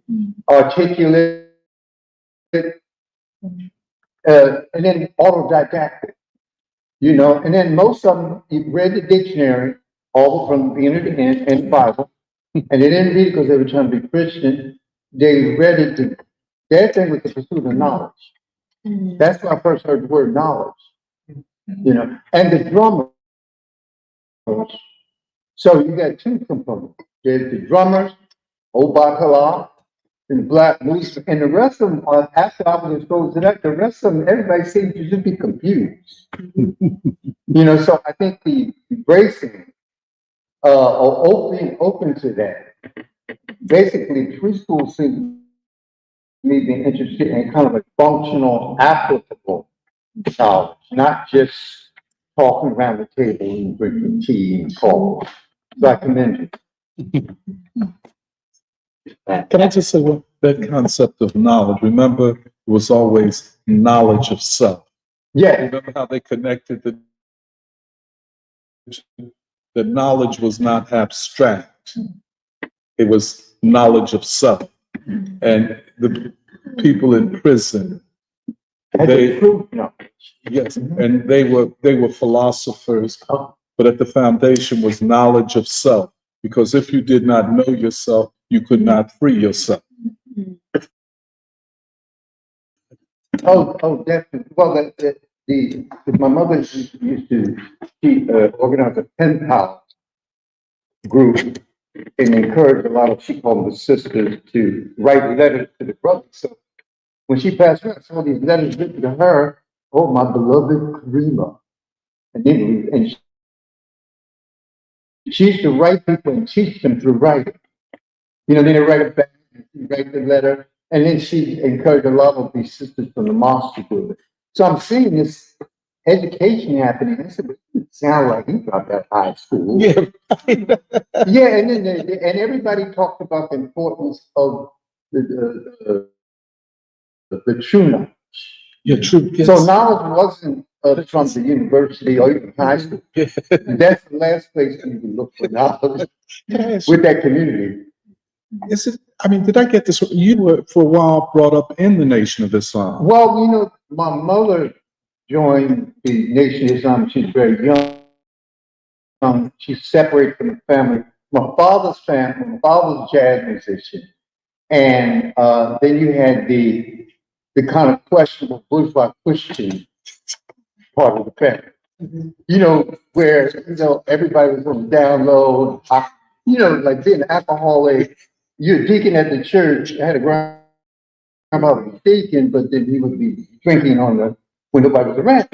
So what I saw in Christian is you were project piety to the public. But then you were, and then I had my mother used to drink beer. She belonged to a church. But when my mother separated young, she was kind of like you call it, the scorn woman, in the sense that, oh, why would you want to leave this? So while I would go visit her, she'd be introduced to me. Matter of fact, she had a picture taken with Louis Farrakhan. She used to go around and kind of put herself in pictures, became very progressive. But you know how unconsciously, at the beginning, I saw separation. But then I saw different shades of blackness. The father played jazz musician, but was definitely not into the black. It's interesting, playing black music, but not an assertion of black, a conscious assertion of black.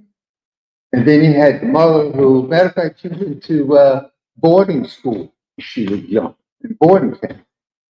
private school in Germantown High back in the 50s, and you know that. So I'm in the middle of all of this, and then I just noticed that all the people that she knew seemed to be so smart, and it was so wait a minute, wait. I said, wonder how do you get all these smart people? You know? But you were, for a time, as a child, your mother was in the Nation of Islam. Oh yeah. When I separated from see the thing about it, Nation of Islam did not have music. You couldn't have music in the service. So that's what separated us. I was a musician. And then God knows I was playing with Puerto Rican. She didn't like it. The thing about the Nation of Islam at that time, they were anti-white, anti-Christian. They didn't even consider the Latino community. You know.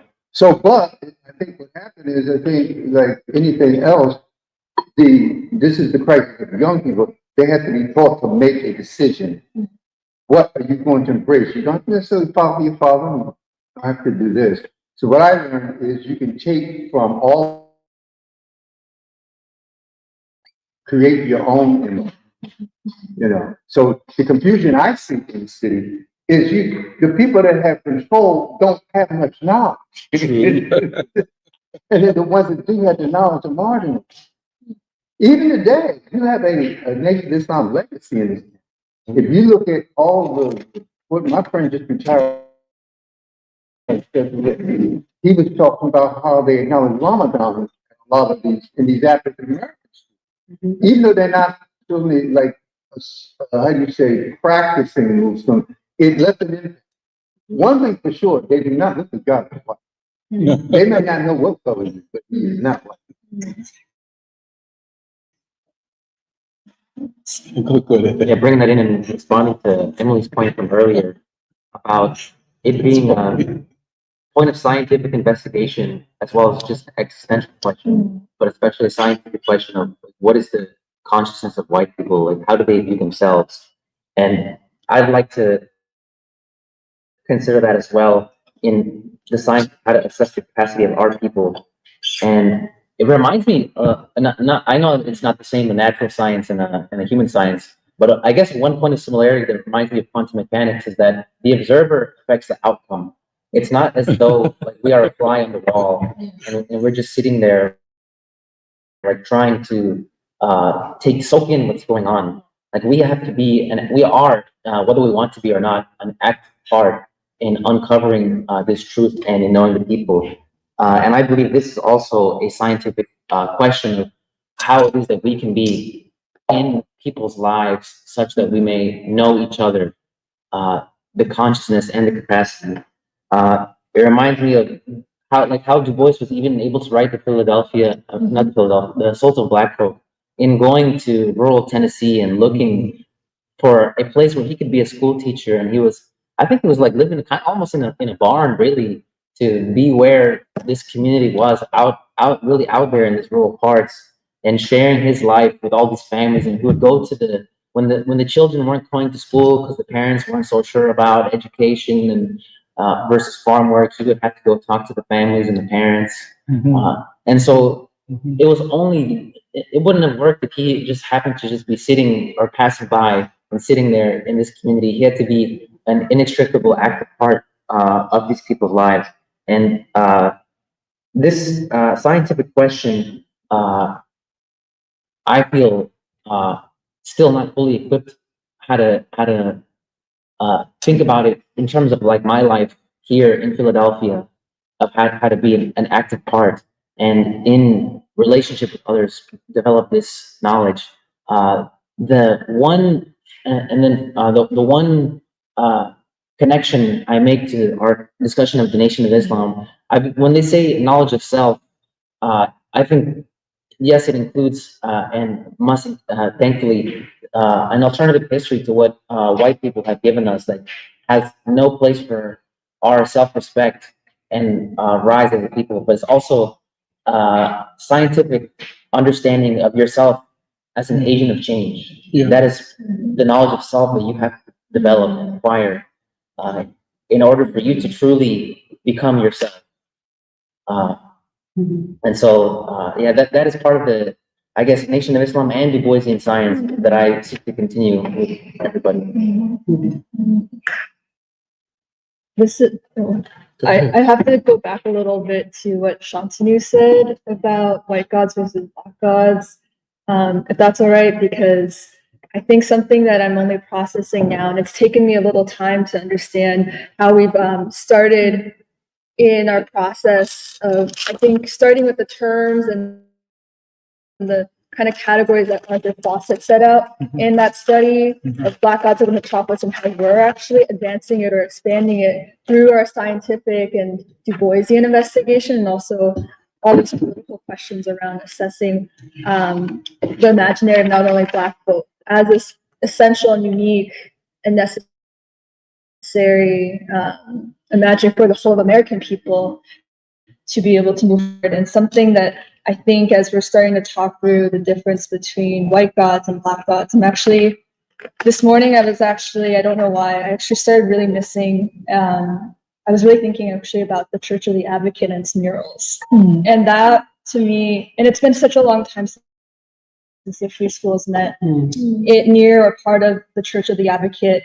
And like, there's something to also be said for all of us who, like spend a lot of time, like you all have spent more time than I actually in that church, like only because it was a little bit, not as, okay, but yeah, essentially like the amount of time that our conferences spent, not only at the Church of the Advocate, in that part of North Philadelphia, which is so terribly poor and so eviscerated by gentrification and so abandoned by deindustrialization, and like that journey of what it took for so many of us who may live in other parts of Philly to actually go to North Philadelphia every Saturday to meet and talk.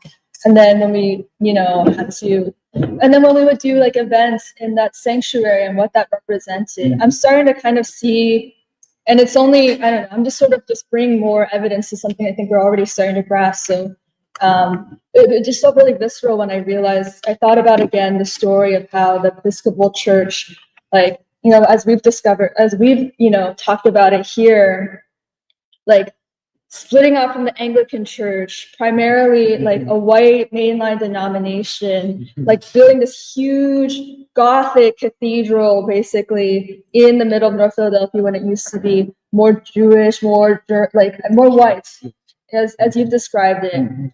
It's huge when you go and see it from afar, and then when you go up close, it's even bigger.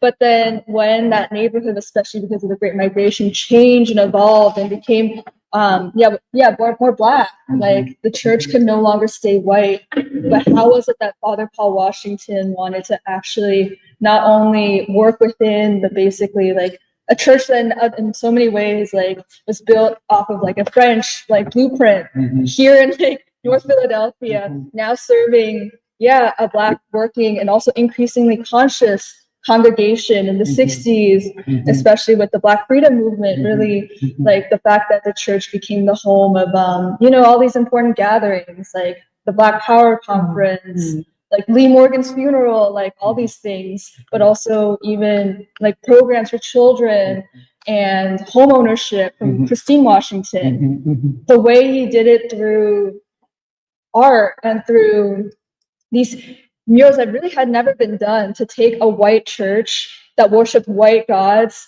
to then tell the story of Black folk in this country, using like line by line from like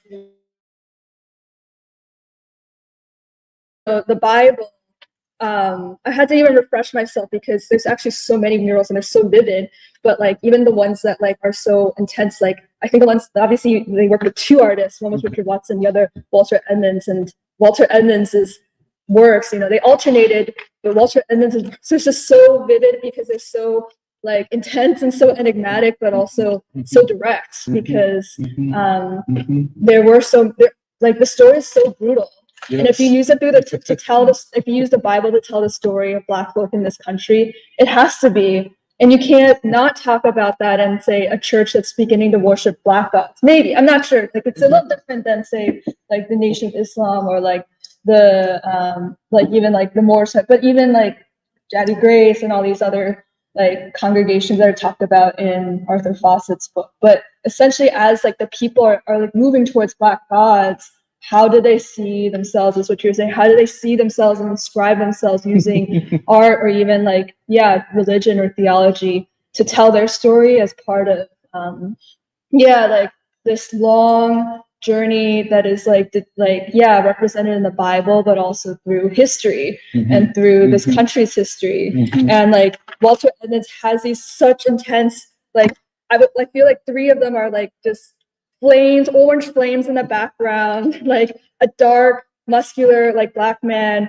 either in chains, having to march into a white man's mouth who is pink, ghoulish, like eyes who are sunken, like teeth that are jagged, hair that is like more blonde than blonde, sometimes even wearing like a white like collared shirt and a tie.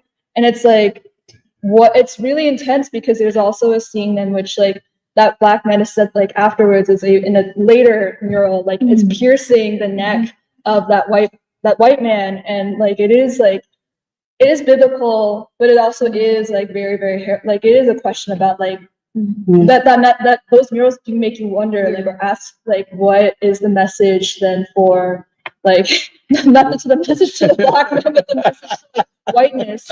Can you still be white and be human at the same time, is what we were saying. And then I think it's for that reason that most people find that those murals to be extremely like disconcerting, almost off-putting. Like, is there a future for white people? Is this church even like, if a church has become a church for Black gods, is there room for white people?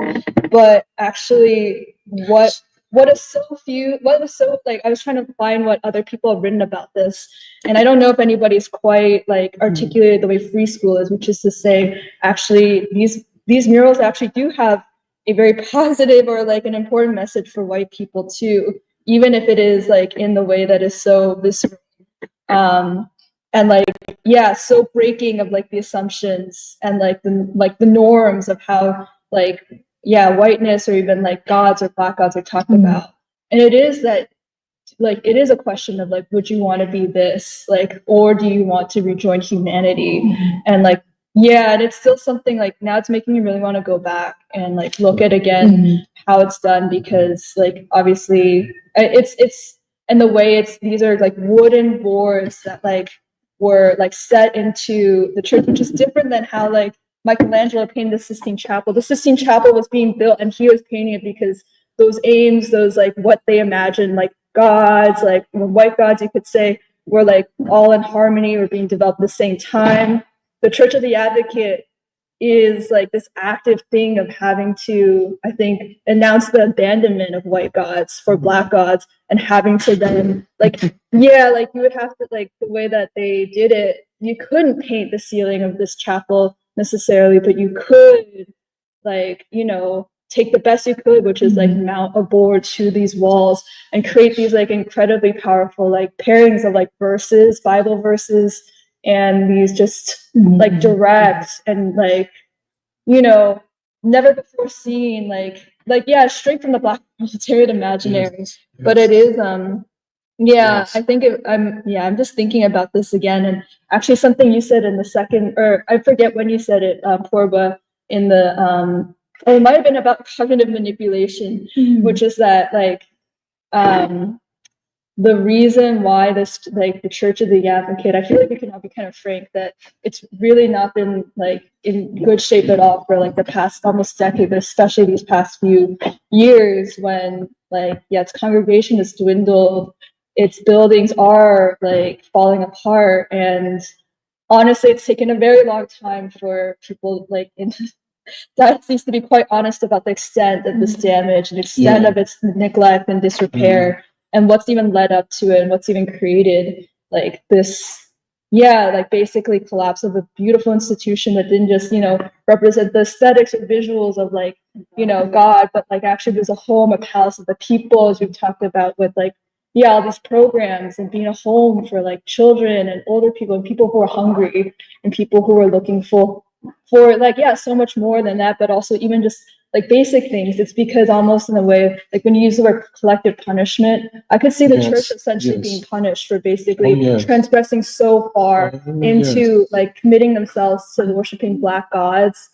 that almost, I don't know how this happened, and I know we should Yes. probably like, yeah, at some point make sense of this, but like it's almost that something so Yes. magnificent has therefore now had to maybe it's the counter-revolution or specifically gentrification, but also deindustrialization, Yes. the attack upon like the Mhm. surrounding communities, families, like people that live in that area, like basically have had to have this taken away.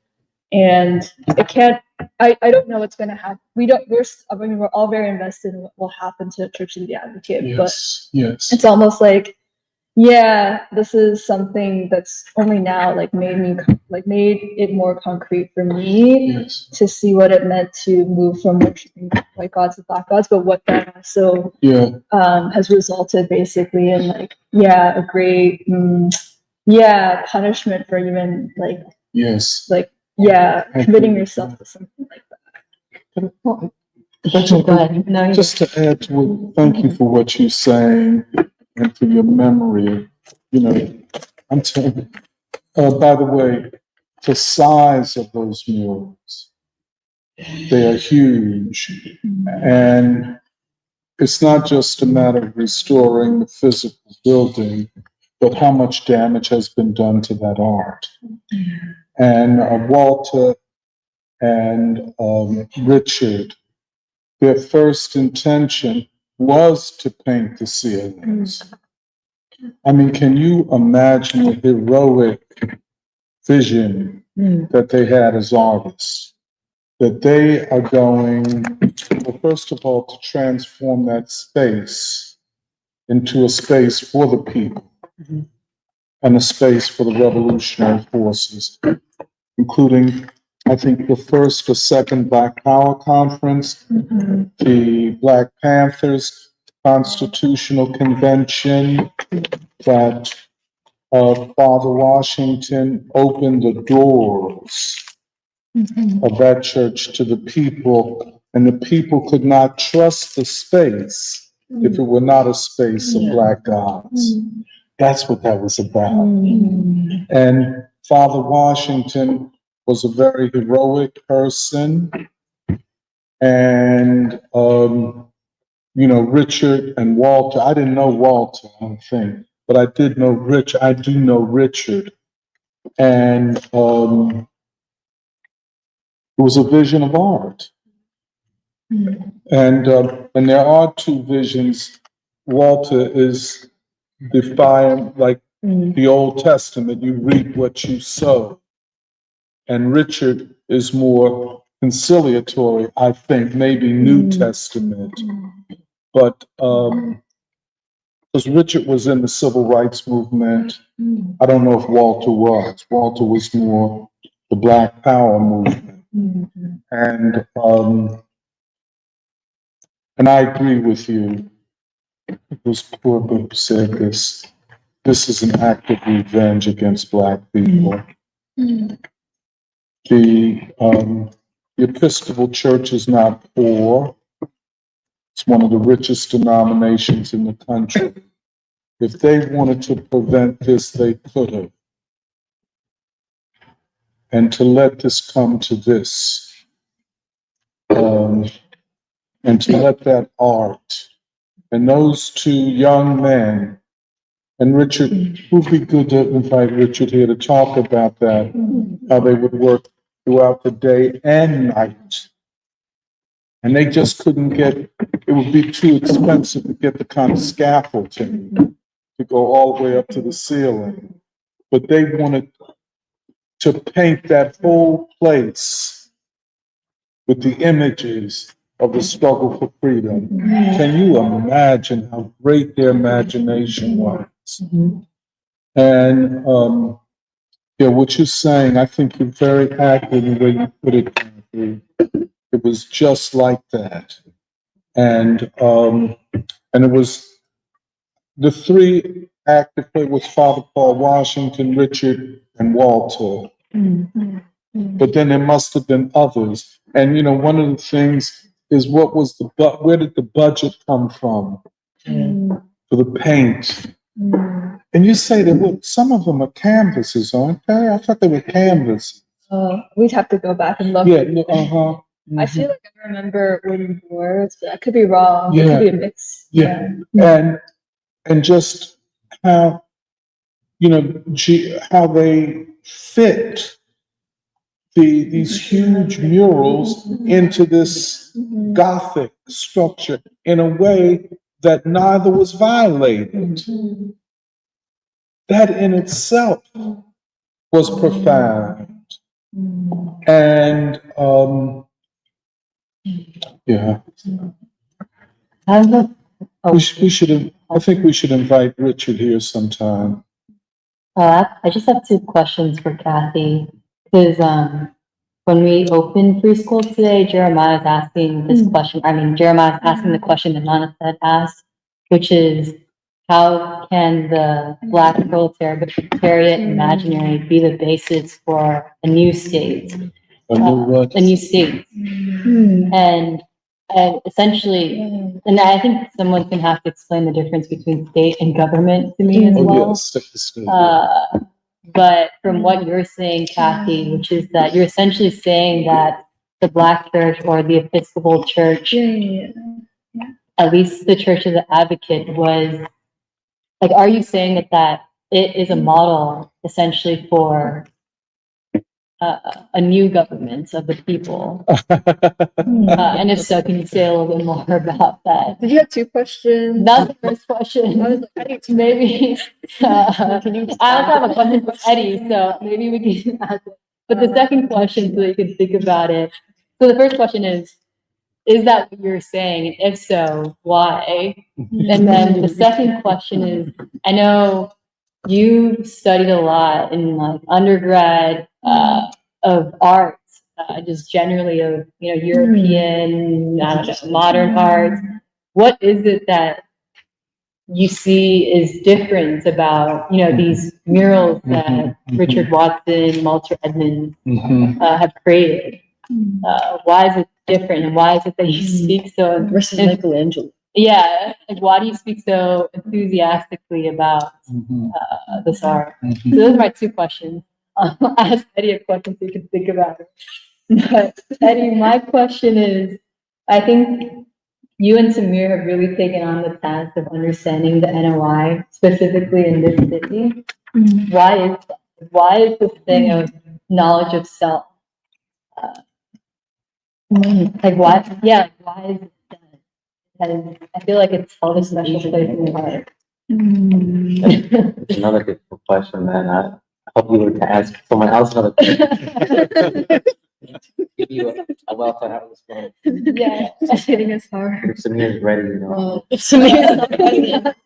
Samir's absent. Well, I can start with the question, the second question you asked, but it won't be a complete answer because it is something I think we're actually all in the business of trying to like figure out or articulate, but I think the core of it is kind of what makes Black art unique as opposed to all the art that has ever come before and after, if there actually is art that comes after. And I feel like it's the same thing we've said about Black music. Like it's that, like the criteria you could say like, oh, you could study which Black artists have studied what, like European techniques, or like, you know, like how they did their work, what materials they used, and like, but basically all of it is still a story of like Black artists who are tethered to the struggle for freedom and carrying that unique consciousness. Therefore, any painting, even if it's like the most realistic painterly like techniques of like Barclay Hendricks, like such a big tradition of like Western portraiture, I mean, like you could even say like that Leonardo is like a part of an important part of that too. Like what does it mean to represent like the anatomical distance between two eyes and like two nostrils or whatever? And it's like you do need to study. Like I feel like, you know, you study the anatomy, you have to practice like sketching models, like you learn certain things, you practice, but actually if you are a portrait painter and you're interested in like discovering the souls of the people that you paint, like from, yeah, like a black man that just passes your studio, is wearing overalls, but is also has his own story. I'm thinking of Tyrone Smith, basically. Yeah, because we attended, this person who was memorialized in like, Barclay Henry's painting, but actually also has his own like incredible life story as well. Like then that painting is gonna have a different quality, but it also takes the way of looking at that painting and knowing like what, like where it comes from, what kinds of aspirations that not only that artist but also his people also have, and like what was it that like created this, like imbues that art with like a unique quality that you need a lot of things, whether it's history but also specifically like sociology, but also science to be able to articulate what makes that art. Like you could call it a criteria, you could call it like, but basically understand like descriptively, but also maybe even more scientifically capture like the but yeah, this question of also like the governance that like could represent what like like the Church of the Advocate at its very best, or it's like under Father Paul Washington's leadership, like was becoming and should have honestly became in terms of a model for governance, like for the city and also even like this country, even maybe. Like that's it sounds like it's a question that I feel like we ask only because of how we have studied like Du Bois, and I think like the way in which Du Bois has written about either in the Philadelphia Negro and also in the Souls of Black Folk, how like the churches from the very beginning for Black folk have been centers of governance, and like and the kind of, he points to even like the structures that churches provided in terms of social and economic and even political like organization, but and there's more to be said on this as well, but essentially this is something I hope that we can spend more time thinking about, because like what was like Father Paul Washington trying to do in a place where like the country was rapidly changing and being reshaped by the Black freedom movement, both like the civil rights movement, like Black power, and how Philadelphia, an urban center, many different contradictions that also were coming up and having to be, demanded resolution, basically. A city that like had in the last like few decades had gone from being majority white or like white controlled to like increasingly like needing like Black governance, like because of even the changes under change like in the country, but also in the city itself, like a new way of like governing, relating to one another, economic structures, like ways of doing things that like needed to also match an evolution or a leap in like also Black consciousness, but also American consciousness, and all of that. Go ahead. I'm sorry. Forgive me. You're distracting me. But like, I want to like do more. I want to spend some more time thinking about like, what exact like housing programs did like Christine Washington build in that neighborhood, which then we could also like stabilize or like created like home ownership, and also even many other kinds of things, like a spiritual place for children to be raised and to be born and like to be educated in, or like the recreation programs that like Father Paul Washington like provided for those same children. Like there's probably a whole like, I mean, I think some of us have read his autobiography, Father Paul Washington's autobiography, but it might be like important to like think about like what was being developed then, and like what problems they were trying to solve that the city did not like take up, basically, and like all of it also being answering really important questions about people's like livelihoods and like the ways they would raise their children, but also like what kind of art they would see, what kind of beauty like they would encounter in their lives, and what kinds of basically values would hold all of this together. And I guess that's where like the church is like a place for like art but also like governance and like come together because it has to spring from the same kind of place, and the same kind of like cohesion in what kind of vision it has. That is all rooted in the Black Proletarian Imaginary. And perhaps if it had not been so cut down, like the city could be a really different place. Yeah. And like Yeah. there could be more ways that this church could have been, among many other things too, like many other places, many other people who are working these questions out in Philly at the time. Yeah. I don't know. Well, I think the spring that you're saying is essentially the people, because like Black folk of the city, which is that this religion of the Church of the Advocate, but also this new form of governance, both came from the people of Black Philadelphia. And I guess the reason why I also asked that is because I think preschool we're going to study deindustrialization in the city, but also this concept of Black gods. And I think part of what helped me in this conversation is that when we study Black gods, it's not just religion in the way that is typically conceptualized, but also new governance. What are models of governance of the people? And then also both coming from the people. So it's a way of knowing knowing the people, the governance that comes with it, religion, in the way that we've had described in the conversation. But yeah. Yeah, let's party. No, real quick, this is addressing the issue that the church, something I made me remember since I've been back. I noticed how drive around and see certain churches that look like they kind of Afro-Americanize it, like you say, the idea of the dark-skinned Jesus. And I made the comment about my first encounter was kind of like the Black bourgeoisie had the white pictures. But I noticed in some of the poor neighborhoods, it seemed like it's an attempt to synthesize or make it more functional in the community. And part of it is the visual part. You know, would you say, because it's on you grew up in the city, would you say that there's a chance of this Africanization, Afro-Americanization of the church, that it could possibly be part of this uplift, There's no two ways about you it. know, and coming together with the aims of the Nation of Islam? You see it coming together. Yes, and I agree. I think Kathy's point is brilliant.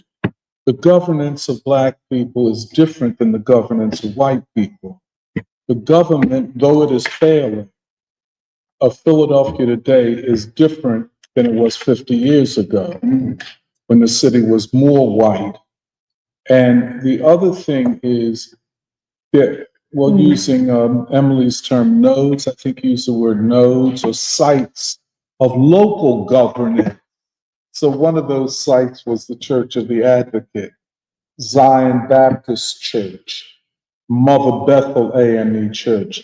These are also government in the broader sense of the word.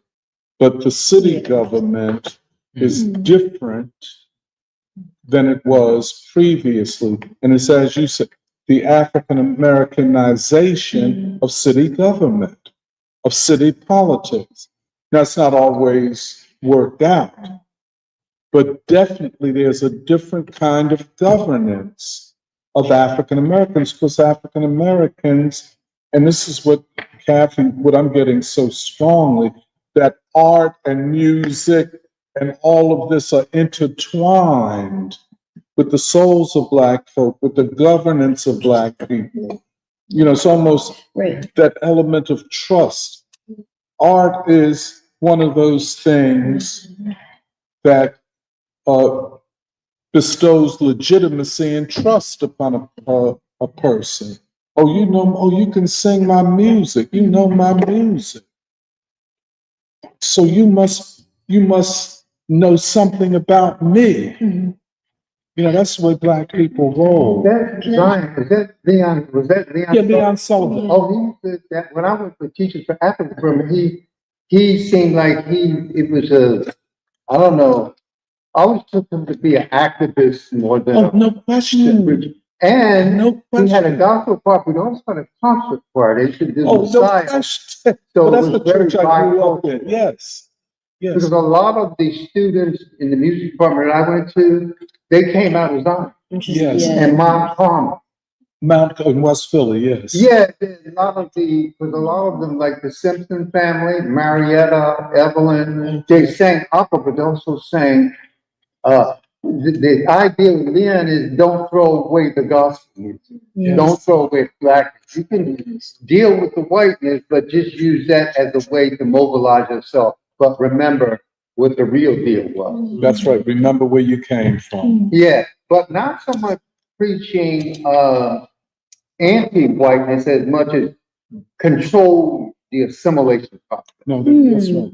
Yeah, they're like, assimilation is gonna take place, but you mentioned you control it. The Simpsons, Evelyn, Marietta, the three sisters. But you know something, I believe that even in the most mild-mannered black person, there's always that spirit of resentment. Yes. And, you know, part of the resentment towards white people, and you don't want to even acknowledge what you did. Right. Black people, they can't, that's a mountain we can't get over. Yeah, you did it. Now you're going to lie that you did it. And that's in every church. You can hear it in a preacher. I know, well, you know, as you said about Sullivan, he was a fire and brimstone. He was 6'5", what we used to call a red nigga. Excuse me. I was trying to say big. Red Bone. A red bone, yeah, from West Virginia. And he, and it wasn't so much the Bible as it was the struggle. Right. But every black person harbors somewhere in them a deep resentment. They, why can't you say you did wrong? Even if there's not a reparation payment, just say what was wrong and let's get it right. But that's in every church. And that's why those murals, and I agree with Ford, has to be an act of revenge, of hatred, to let those murals, because they do say what you're not supposed to say, certainly in an Episcopal church. Control. Let's not forget, the white Episcopal denomination owns the Church of the Advocate.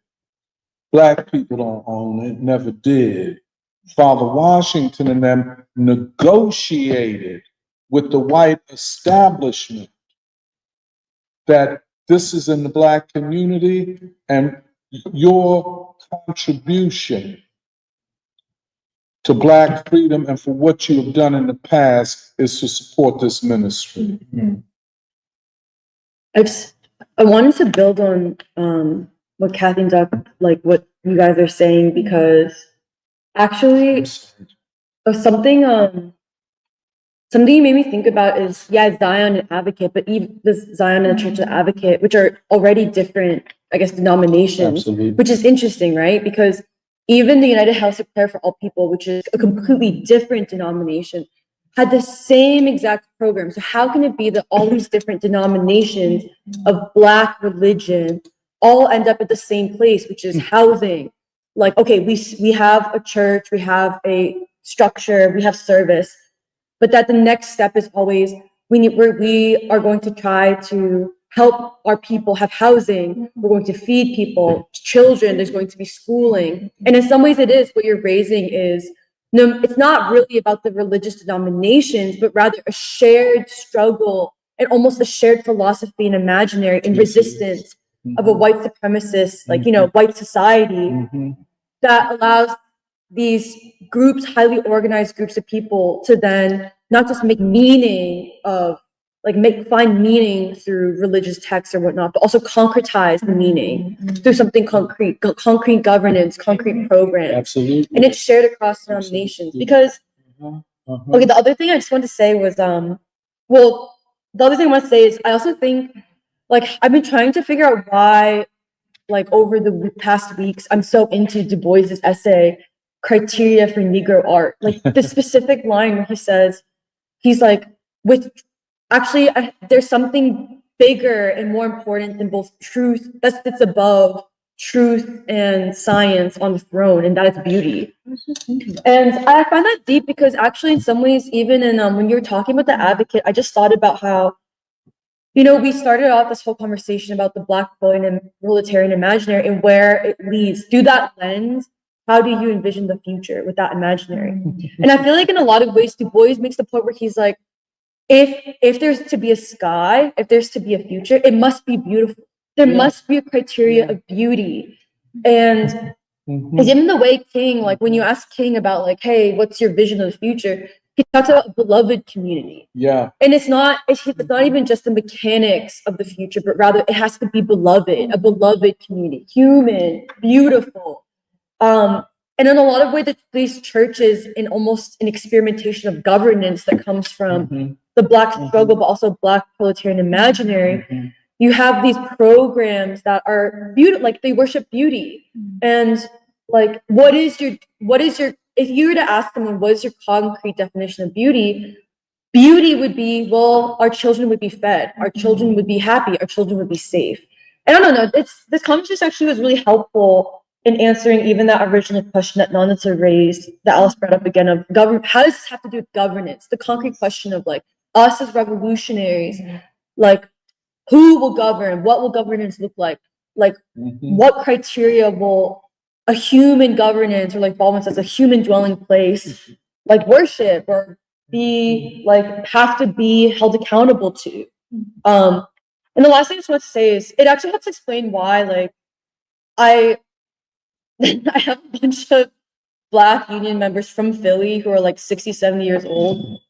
Sometimes makes me sad, but they always say, whenever I'm like, oh, what do you think of like what's happening in the city? I used to interpret it differently, but I interpret it different now, where they'll say, sometimes I think that segregation was a mistake. They'll always say like, sometimes I think integration was a mistake. And I wish we were segregated still, because maybe if we were segregated still, then we'd still have control over our communities. Like actually, I think life was better when we were segregated. And it kind of confirms what you guys were saying about. The boys believe that too. Oh. You ever, there's an essay that he wrote called Whither Now and Why. It's in the essays on Black education. And he says, well, the question he asks, well, what does this integration mean? Does it mean we give up our churches, our schools, yada. But no, this is a constant question. Yeah, because in some ways, I also think these people saying that is a response to also what has been a deliberate attack by the state to break down a lot of these like sites of governance. Well, it's also a response to the question of, have the people who are governing us, have they sold out to the white man? That's a constant question. Yeah. You know, are these the sellouts, the weakest of us? You know, not the strongest. Like Fatih said, those sisters and brothers coming out of the penitentiary who are strong and well, the idea that the problem was if you have knowledge, your responsibility to share. yes, I don't care if you 15, 20, 25, 70. So all ages were mobilized. Now I see it in the Christian, the Christian church too, which is that one Methodist around South Philadelphia. Edward Bois was the origin. are you talking about Tinley Temple? Okay, Tinley, that was an African Methodist church, was it? No, Methodist. Oh, so was it an African Methodist or just Methodist? Well, just Methodist. And Tinley, the great Tinley, is named after the founder of it. Okay. And I somehow forget, but his ministry was anchored to Black guys. Yeah, I noticed that he was on the faculty of Solomon Business School when I was there, and he used to build up the children as a private student then he slipped him into settlement, so he was sort of doing what Leon Sullivan did undercover. Yeah, Like infiltrate settlement music school, infiltrate university, but build them up in the church first before the predators get in. but you know, the interesting thing is integration and segregation. We are as segregated in Philadelphia as we've ever been. But no control. Yeah, but yet a few are integrated. And that's where you get, by the way, the Caribbean and African immigrant who more easily assimilates or integrates, but the vast mass of Black people. And that's why we take these tours around and look at the geography. We're as segregated as we've ever been. And probably as poor as we've ever been, and probably less educated than we've ever been. So this is not to cast doubt or aspersions on Martin Luther King or the Civil Rights Movement. It had not completed what it was about when King was assassinated. And then, as Bois says, and there's no other way I can think about it, but this is a prolonged, long march of revenge against the people who dared to stand up. You can't take it no other way. And it's affected us. I mean, you just take hip hop music. I don't consider it Black music. I consider it a commercial product, a commodity that is primarily used against Black young people to say you have nothing to aspire to. Everything. De-educates. Say that again. De-educates. Yeah. By people. Yeah. De-educate. Yeah. Oh, it's almost like go in reverse. Yeah. But we are segregated. We were never integrated as a people. We were never allowed to receive equal opportunity in any way. In any way. Black children are not educated, and they're not intended to be educated. Black colleges, I mean, let's think about it. Only 19% of the students at historically Black colleges are male. 19%. Who would do this? This is devastating. This is devastating, and it's intentional. And therefore, when Teal and them talk about the crisis of civilization, ha ha ha. What did you expect when you attacked the foundation of a new civilization in your midst? White supremacy. Oh, I'm sorry. Oh, no, I'm just going to address the issue of like this integration. When you really look at it historically, I can see how things went through a stage of degeneration in terms of identity.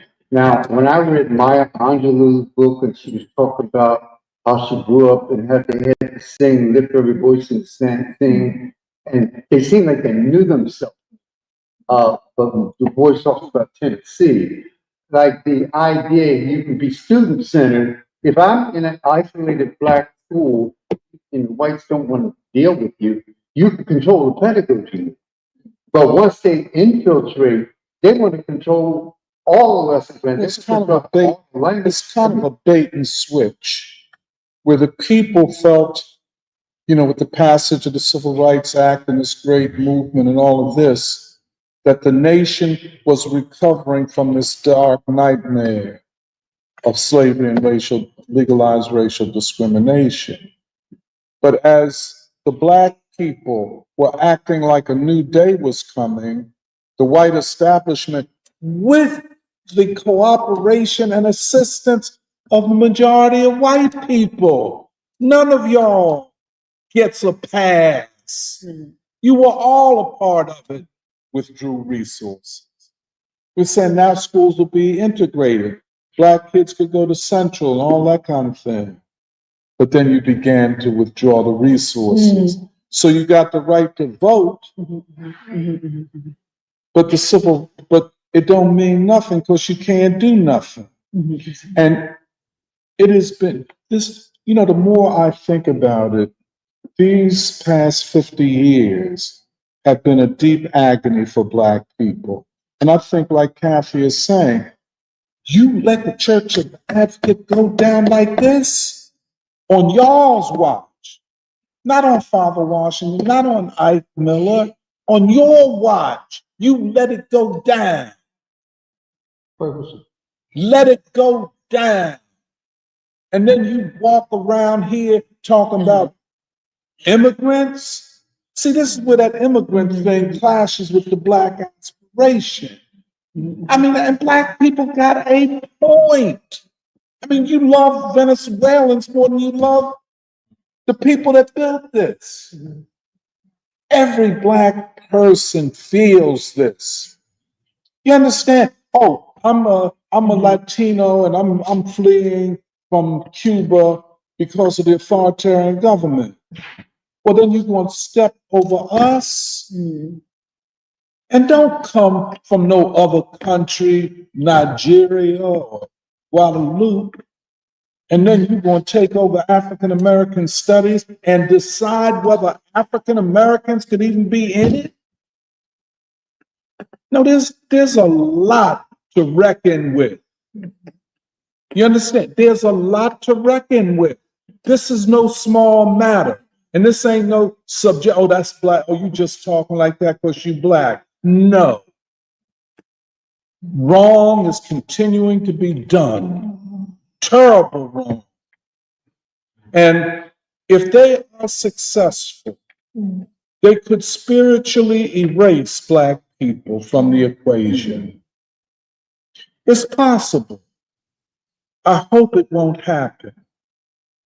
I take as a personal insult white people and their Negro hangers on that set up something adjacent to free school going to talk about Du Bois. I'm insulted. You understand what I'm saying? A white man? A white man? No. Not qualified. Don't have to be. I'm a white man. And there's enough ignorant Black people who rather follow a white man from all white Maine than a Black person. These are insults that is hard to understand if you ain't been the victim of it. And it's insult after insult after insult every damn day. They never gave it up. And then to take a rear guard action to go after our kids. We never saw it like this. God was right. It ain't never been this bad. The children can't even sit out on their steps. This is what they have done. But I'm sorry, go ahead, Jimmy. Well, I was just thinking, we're talking about a Black guy consciousness, and we have to think of if we're supposed to be in his image, then we have to have a new self-concept.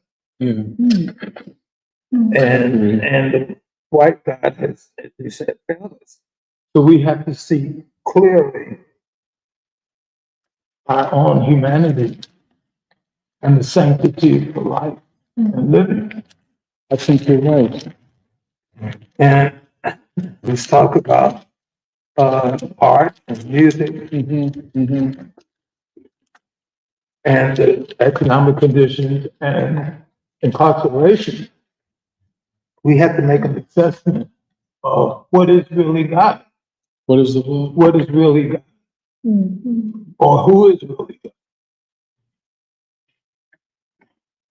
And we have to take ownership and responsibility for our own humanity Mhm. to man. Mhm. Let's see.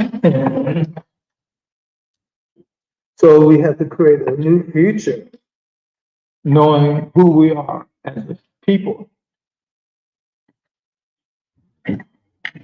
with our own inner resources for resolving difficult life questions with responsibility, action, and truth. And then you were talking about Michelangelo. He painted the imagery of a self with the white gods with blue eyes and blonde hair, with a sense of power and control to make Christianity worldwide. Let's see. And so we have to ask ourselves, what does our future look like? Yeah. So we have to empower ourselves to write a new narrative. It's what we want it to be.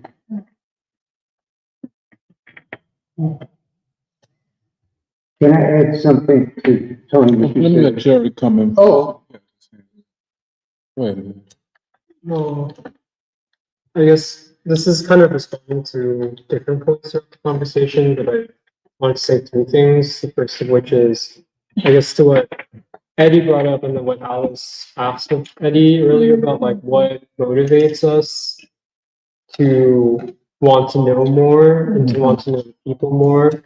I think part of it, and this is just like my general feeling, is that yeah, like all of us are trying to become more complete human beings. And all of us, I think, recognize in some way that we are incomplete to the extent to which we do not know our own people, if that makes sense. And I think all of us are basically striving for a kind of completeness, which can only come not from just, yeah, like a kind of insular knowledge of self, but a knowledge of humanity, but especially a knowledge of Black people. And that's basically us striving for our own kind of completeness as human beings. Yeah. And I guess related to the conversation about Black gods, I agree with everyone. And I think Bois said it too, but that I was really, because I've been reading the Ishmael interview, and one of the things that I'm very struck by is not just that, you know, it's not even just about worshiping Black gods, but it's about the Nation of Islam saying Black men are God, which is, I think it's a slightly different, it's like a kind of different formulation, because it's not just about who you worship, but also, and I think John was also saying this, like what you conceive of yourself That's right. as. That's And right. I wanted to bring it up again because, like other people, I was brought up in basically white and immigrant churches, and like still, and I know that there, you know, there's many different interpretations of God, but the basic understanding of even like what is the Book of Revelations about? What is, when people talk about the war of Armageddon, what is it about? It's like literally people think like there's going to be wars, and then there's going to be people are going to get raptured, and then we're all going to go to heaven, and we're going to go to hell. Like that's literally what people I think. Like, talked that's to kind a of Jehovah's Witness person. That's exactly what. He yeah. said. And so like I was kind of brought up with that imaginary, like being worried about like what the fuck would happen to me if there was a rapture, and then either I'd be swept up to heaven or like condemned down to like the burning flames of hell. Like I was very worried about this stuff as a kid. And the interesting thing that I got from the Ishmael interview was that like there is still in the kind of cosmology of the Nation of Islam, there is like a sense of like Allah, the divine creator. But when they say the Black man is God, the conclusion that you get from that is not that quote unquote paradise is something in another realm, but actually they're trying to create essentially, yeah, paradise on earth. And for them, the formulation of that is, yeah, like a universal government of peace for all mankind. And I wanted to bring that up because it also ties to even like the kind of very nuanced and concrete manifestations of the Black church that we've been talking about for the past hour or two, which is why, if we're seeing, you know, this question of Black Christianity or the Black God as like a new form of governance, it's like what motivates it is like whether you call it black man is God or something else. It's a desire to create an actual kingdom of heaven, like an actual like new domain in the sphere of human life, and not just as something that is the hereafter. And I think the last thing I want to bring up is like this question of the prophetic versus making predictions, because a lot of white science is about making predictions about things, whether it's about the meteor showers or the weather, or about where the market's going to turn and shit like that. And I think to frame it in the way that Du Bois does, in the way that, for instance, Minister Ishmael does, like through prophecy, is not to remove agency from the hands of human beings, but rather, and that getting this from other people too, but like to give the people a sense of meaning, a sense of we are the ones who are destined for this, about whom it has been prophesied. And it creates like what I thought was really interesting that you brought up during the symposium, which is, do the people have a sense of purpose? And this invoking of the prophetic gives people a sense of purpose of like we are, and I don't know, I guess I bring this up because it's all over, like black art, black music, like Duke Ellington, his concept of God, and he has this song that's like, "Will you be there? Will you answer?" Like basically, will you answer? And like the way I interpret it is not like, will you be there when the rapture comes and like people are just either shuffled into heaven or hell, but like, will you be there when like there's an actual calling? Like, will you be there to answer? And so, and then just the last thing is that I think one of the questions that we're talking about is not just who will govern, how will they govern, but how can the people be prepared to govern a new society? And is that something which is actually already happening amongst parts of the population, especially amongst parts of the Black community today still?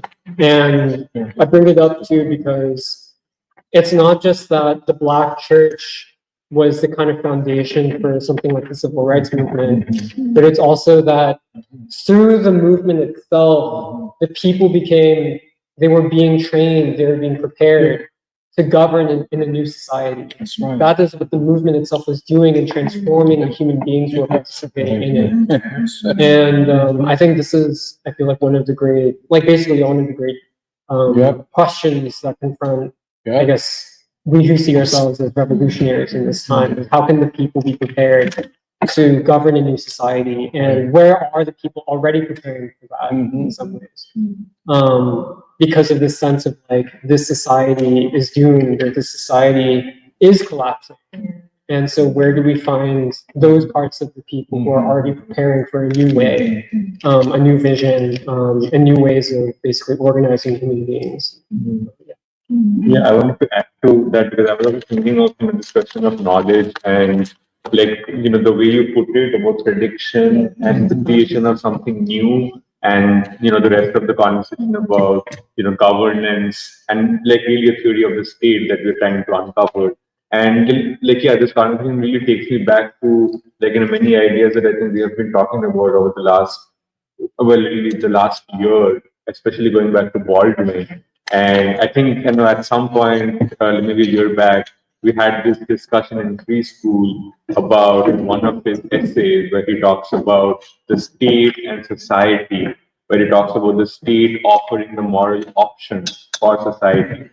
And I think, now when I think about, this question of society and like a new kind of state, a new kind of theory that we're looking for to understand how we can prepare, how we're talking about preparing like the people to govern themselves in a new way. I think this question of society and knowledge becomes very clear to me because I think the way Baldwin would put it is that society, like the way he talks about society and the artist, is that the purpose of society is really to reproduce itself, which means it always has to be built on, like on a concrete prediction, which you cannot afford to go outside of. And it says that the artist knows, the artist has an idea of or the artist, because like he is his own laboratory, like he puts it, the way he answers the question is that no, the artist has to be perpetually at war with society because society is based on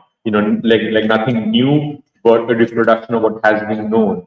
But I think now, like given this interview with Mr. Ishmael, but also this whole conversation today and last week, I think we are like really looking at a new, like an advanced understanding of what it even means for like a state, because we are not talking about a state that can, like it can no longer afford to reproduce its patterns, because we're at a point, because we're having this conversation at a time when civilization, like white civilization, is faced with this collapse.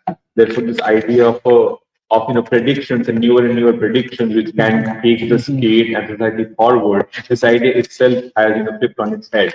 And therefore, when we talk about when we talk about like black gods and the role of the imaginary in the state, I think it makes sense that we are trying to understand a theory of the state which really comes not simply from a sense of preservation. It's not simply a sense of self-preservation, but actually looking for something new, something new about human consciousness. And I bring this up because of how even like today, but also in the conference, the way we talk about what really is at stake today. What do we mean when we talk about a new kind of a revolution, or even when we look at the Black freedom movement as a movement of a new type? It's not because it's not like everyone has said. It's not because of the changing structures of society alone, but it's about a new kind of consciousness. It's a change in consciousness which we talk about when we talk about like a movement of a new type. And I think this is and I think this is why I feel I think this question of black god and the question of imaginary in to really answer the question of the state, which I guess we are all trying to do, and it's a difficult question. But I think the fact that we are having this conversation, it also makes me think that we are really at a place where an advanced idea of the state, which is not which is in line with the advancement of people's consciousness. And I think this is something that we've tried to talk about for a long. I mean, this is something that even Lenin probably talks about when he says that the state is a representation of the consciousness of society. But I think we are being able to talk about for human terms because of this country and its history and what we are. I think this idea of a prophecy, like you put it, as opposed to prediction. I thought it's very. I think it just brings in a lot of new questions about the state. Yeah. Brings in the question of art too. No, I wanted to add briefly to what Jeremiah was bringing up, because I was thinking of the same thing. The interview with Minister Ishmael, I think the thing that really struck me the first time I listened to it is how, for him, it is clear to him that religion and science, or faith and science, are not opposed to each other. And yet everything about their framework would be so opposed to the way we think about the scientific method, or the rational scientific, and so on. And going back to this question of really everything that we are raising today, the question of what becomes of the human being, what becomes of art, music, what becomes of the question of who can govern, basically at the end of the day needing a scientific approach or a scientific study. I wanted to go back to, I think Emily, you said this thing of how we barely scratched the surface of what Du Bois means when he says souls of black folk. And I think I feel similarly about his idea of law and chance, that we've barely started to scratch the surface, the implications of that for a new science going forward. Because what Jeremiah, you were saying about, and Alice, you were saying about, how Western science, even when you consider the realm of natural sciences, not even trying to talk about human beings, it is so much dependent on the ability to completely deterministically predict everything that's going to happen. But this is also why, with the advent of quantum mechanics, the entire scientific world is thrown into this epistemological and philosophical crisis, because you can't do that anymore. You cannot, like, with certainty say some things about the natural world. You cannot rely on laws of nature like you used to be able to. But instead of dealing with that question, the door was shut on that question. And science, at least in the natural sciences, moved more and more towards the speculative things that basically, because you cannot explain reality, you abandon even the quest to explain reality. And then, I just wanted to add that to say that it's not like this problem has been solved even in the realm of natural sciences, where you would expect prediction or a science based on prediction to be. You would consider the terms of mathematics to be speculative? Yeah, most certainly, because again, this is maybe this can be its own discussion. The mathematics and logic really not even the realm of reality not being that necessary to, the mathematics or logic as a way to explain anything. But also to come to what was said about the human sciences, the fact that what Alice was saying and what Bois says, that there's something incalculable about the human being, that you can't like fully deterministically predict laws of how human beings are going to behave and so on.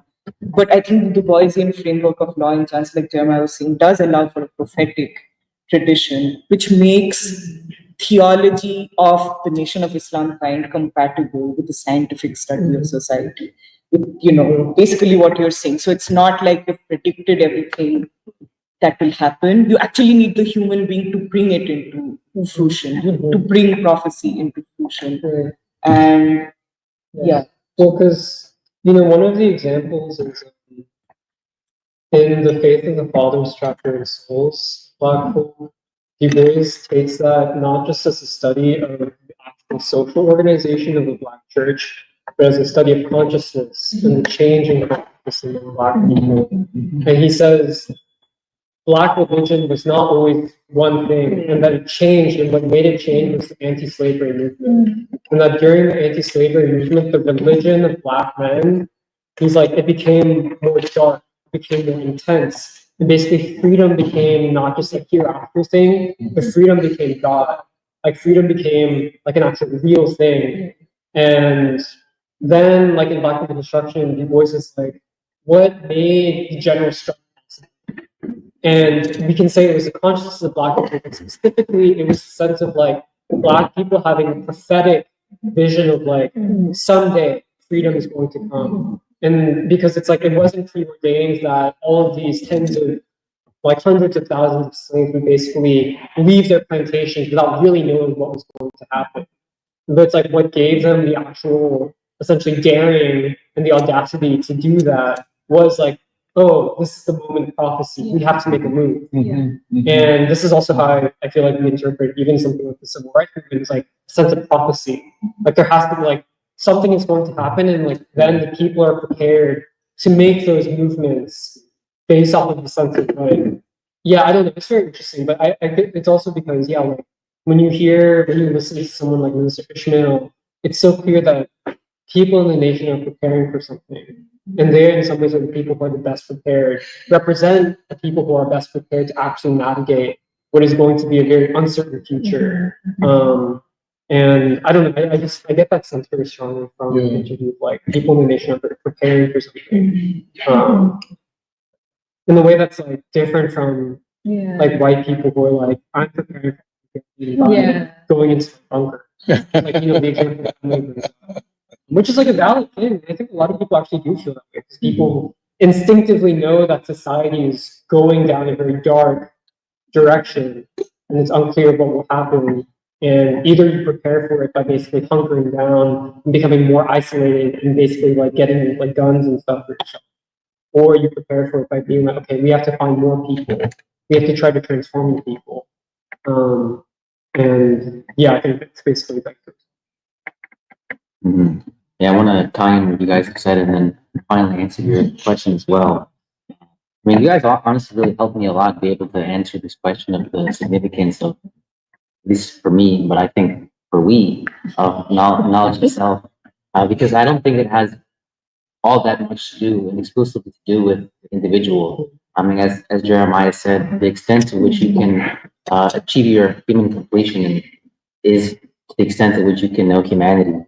And this is both a scientific and world transformative process.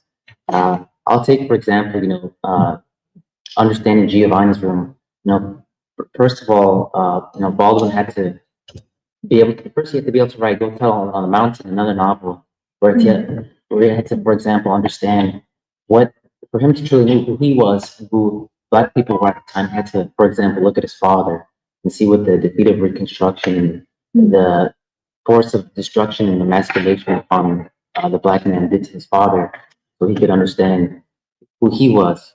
And to the extent to which he could look at himself, then that gave him the possibility of him even looking at what truly has happened to white people and be able to understand white civilization as a whole, to write Giovanni's room. And this scientific question of knowing ourselves or knowing each other for our human completion, this is what I hope to be, the concrete completion of ourselves in studying Philadelphia, of like, what is the relationship which we as individuals wish to have in the city of Philadelphia. And this is a relationship that must be created, and certainly will be understanding the capacity of the city, but in this knowledge of self, we'll be creating new relationships for the city to have a different relationship with itself, and even the country to have a new kind of relationship with itself that can exist, so that we may know each other and be a whole new people. And related to this, I'm bringing this back to what you said, Doc, about the destruction of the Black community with integration due to what I guess the control that the white world has taken upon the Black world. And I view this very closely with deindustrialization, where if the Black community cannot truly sustain itself without the support of white people, then they truly lose the capacity to govern. And then without being able to sustain and govern itself, there has been an attack on all the institutions of Black life, including a dismantling of the Black church, which has been, I guess, an assault on a Black God and that human completion. And so this like concrete pursuit for us, I believe, will take us into the whole life world of people that can serve as a model.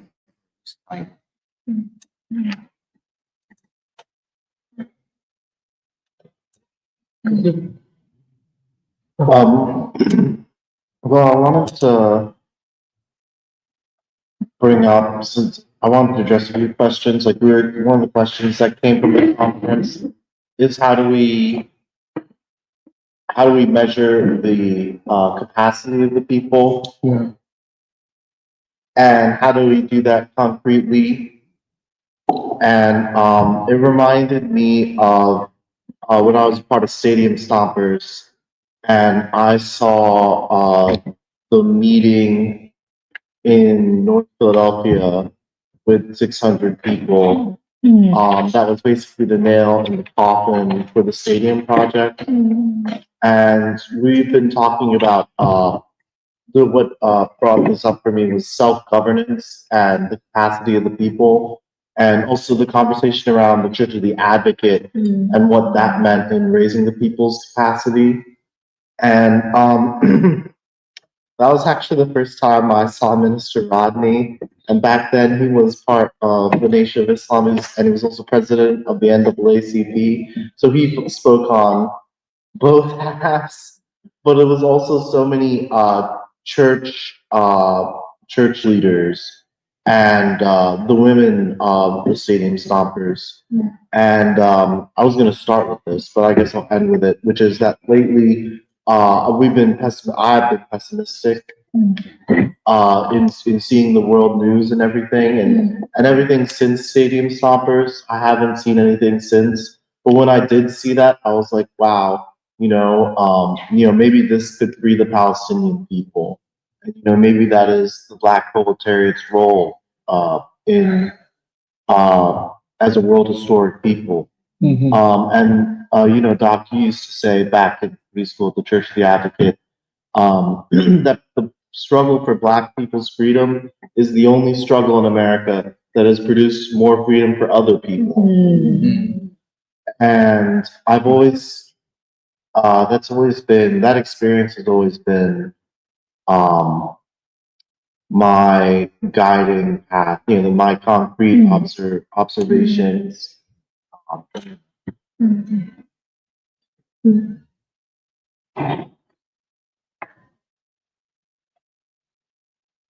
Go to comments. People said, good morning, Todd, Bambala, saying, I really am hearing you today, Doc. Yes, white is the white computer. Someone named Otis Wong asked, white people being white is more of a metaphor. And then someone named Semi Samurai asked, what's the Black Proletarian? And then people in the comments just discussing that.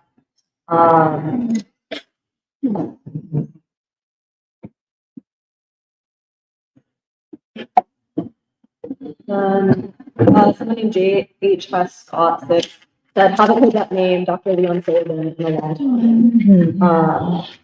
And Lennon Du Bois asked, when you say Afro-Americans are more segregated now, what do you mean by that? I'm in Chicago and hear people say the same thing. However, I'm not sure it's actually meant by that. Actually, just that. I mean, it has maybe not more, but it's not changed that much. Can I answer that too? That when Black people had jobs, for instance, on the main line, they would work for white families, but now those jobs are defunct. And actually, I think in Philadelphia, we have a lot of isolated neighborhoods. Someone like me who grew up in Philly didn't meet any Black people until I came to Temple. Okay, iManifesto had a comment about hip hop. They say hip hop is a continuation of counterculture / African rhythmic, rhetorical musical expressionism born every generation, like bebop. And that access to resources overlaps strongly with whiteness. But I think what we're tracing is not really the technical or like the formal elements of the genre, but I think the question of what the scribing is, that's what has always defined, I think, all of our culture. And what is the scribing? That's right. Is it organic to what has been all since basically the very beginning?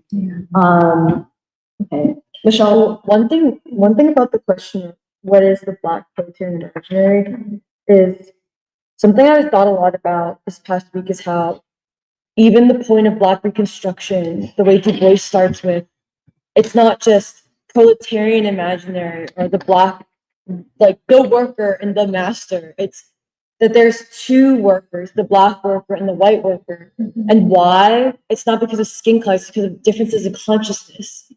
That there's not just a proletarian imaginary, but there's a Black proletarian imaginary.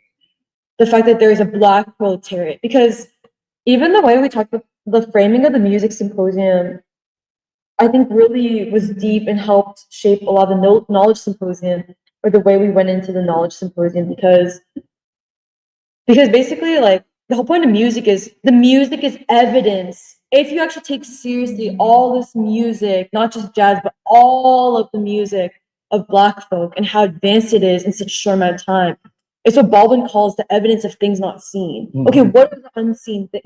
This is evidence of something not seen or taken seriously or accepted. Mhm. And it's that it comes from a people with a distinct imaginary and consciousness that's different than even its counterpart of the white proletariat. Like, I don't know, to me, it was just deep to come to that realization of the reason why I think what I got from the symposium was this thing of how important it is to see history through the lens of consciousness, is because there's a distinct difference between a white proletarian consciousness, if there is a certain consciousness, and then Black proletarian consciousness. And like the imaginary is a product of a distinct historically constituted consciousness of an oppressed people. And yeah, I don't know. And No, that's right. And that I think the reason we refer to the Black worker as a proletariat is because they act and think like that. By any definition of proletariat, Black workers would never oppose a revolutionary movement and never have. They supported every revolutionary movement and damn near every revolutionary. So what, do you say, but this is quickly to your point, Emily, does the Black proletariat wait for the white worker to come to consciousness? Or does she and he act like a proletariat as much as possible?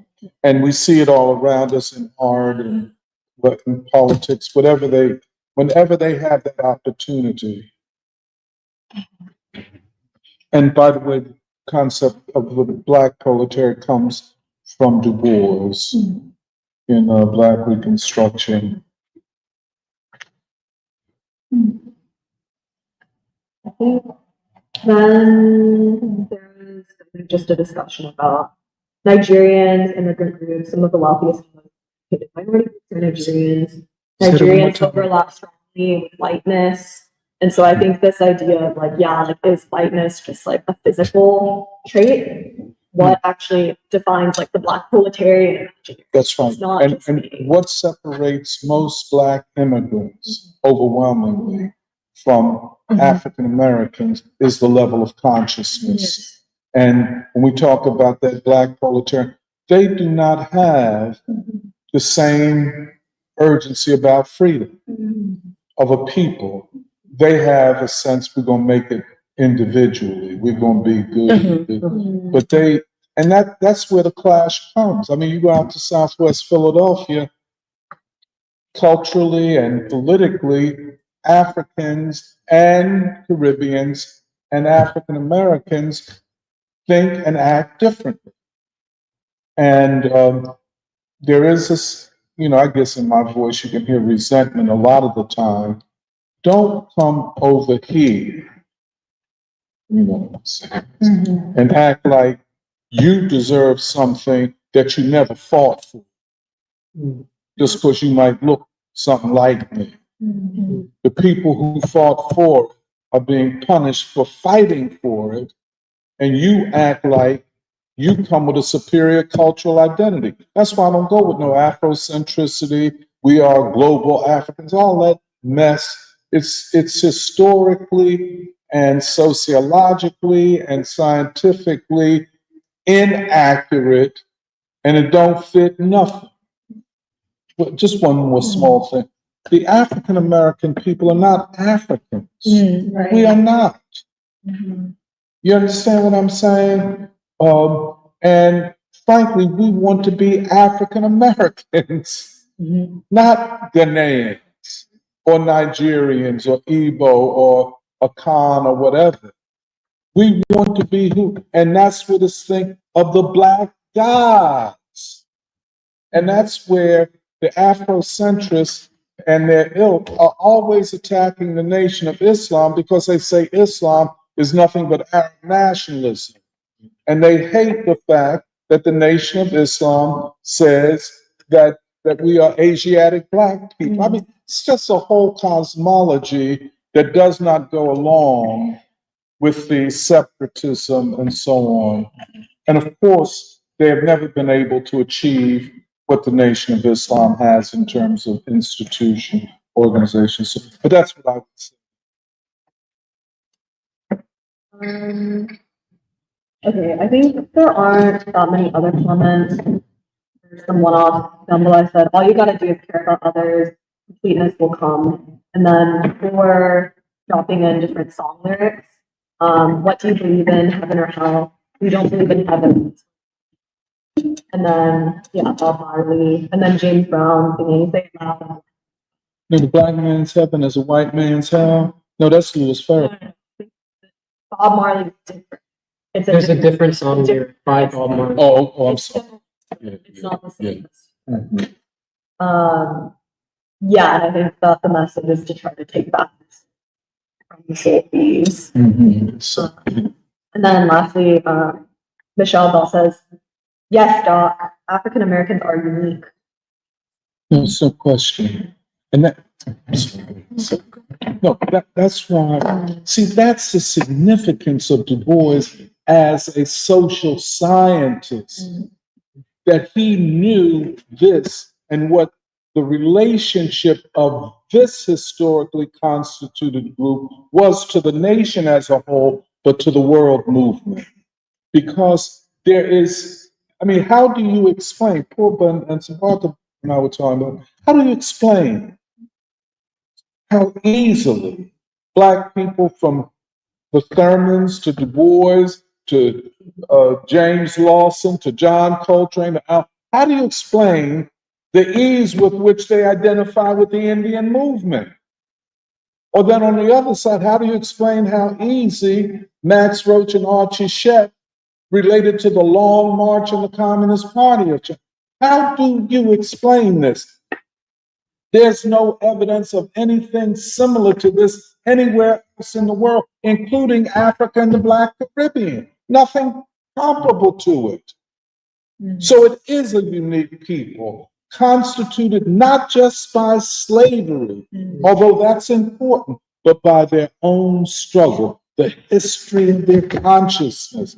And you know, this is what the free school is so embedded in. You know, and like Jerry, everybody said, it is a freeing ideology. Suppose we were doing Marxism right now. We'd be like dogs running around after our tails. Couldn't figure shit out, can't know. All we'd be doing is repeating phrases over and over and over again and tell you how the economic crisis is going to lead to a level of rise of, it ain't going to happen. The key to Black to white consciousness is the identification with the Black Proletarian Imaginary. Y'all ain't gonna do it no other way. Because your identity and consciousness is incompatible with world history.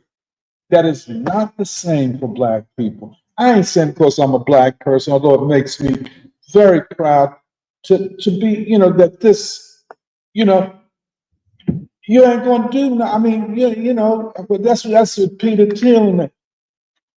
I don't care how much you talk about AI and biotechnology and whatever other technology you got, you still ain't gonna produce no Duke Ellington. You will still not, well, let me shut my mouth. You ain't gonna do it. You got only one choice, one option. You got to give up whiteness. And in this country, it means you're going to gradually have to transform yourself into what Black people are. And that's not a bad thing. You feel better. You know, your health. You have less suicide. You understand? You get off drugs and shit. You know? And it's funny. I don't need to sound like I'm arguing. Actually, I wanted to add something to what everybody said. It's something I noticed from living out of the country, which I didn't understand it.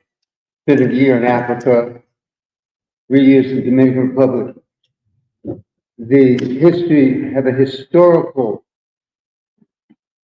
consciousness. When I discovered that, I looked at the curriculum no such thing as Black history. It's almost like somebody is so smart they wrote the African out of American history. Yes. So meaning that if you, what happens here, the children are reminded every February, oh, you came on a boat. So the resentment builds up over the years, and it's unconscious with some kids when they act, when a lot of African Americans act at school, many times they don't have the language to articulate it. Right. But when a white person is teaching about Black history, a lot of times they don't do the work.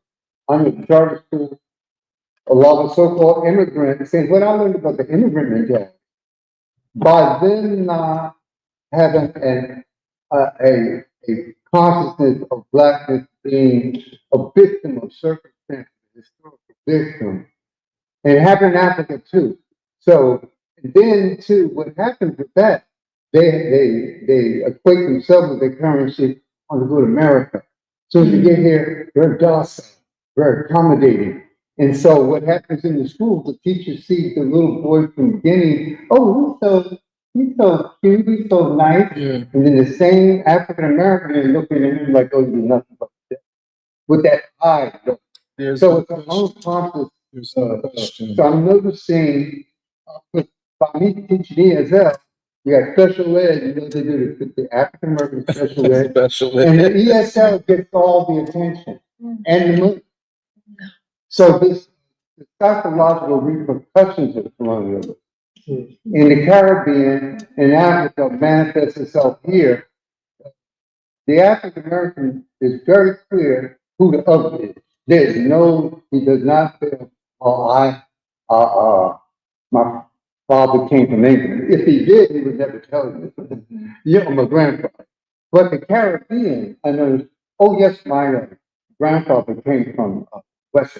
Yeah, but so, and it's always a narrative, be it subtle as it might be, to let you know, the white world and Black people, that I'm not you. I'm not like you. Oh, they don't come, because my father's an immigrant. I know about that. Up in New England, I know how they roll. They want to tell you we Cape Verdeans, but they don't never get Black. You understand? Now, there are a lot of unhealed wounds in Black America. And a lot of times it's expressed in the children in their anger, excessive anger at times. Yeah, that's right. But the feeling of wrongs and always another wrong, another slight, another indignity. Oh, that's the way I feel. I ain't got over that. And to have immigrants come and act like, oh, we're working hard, we're hard workers, y'all ain't. You understand what I'm saying?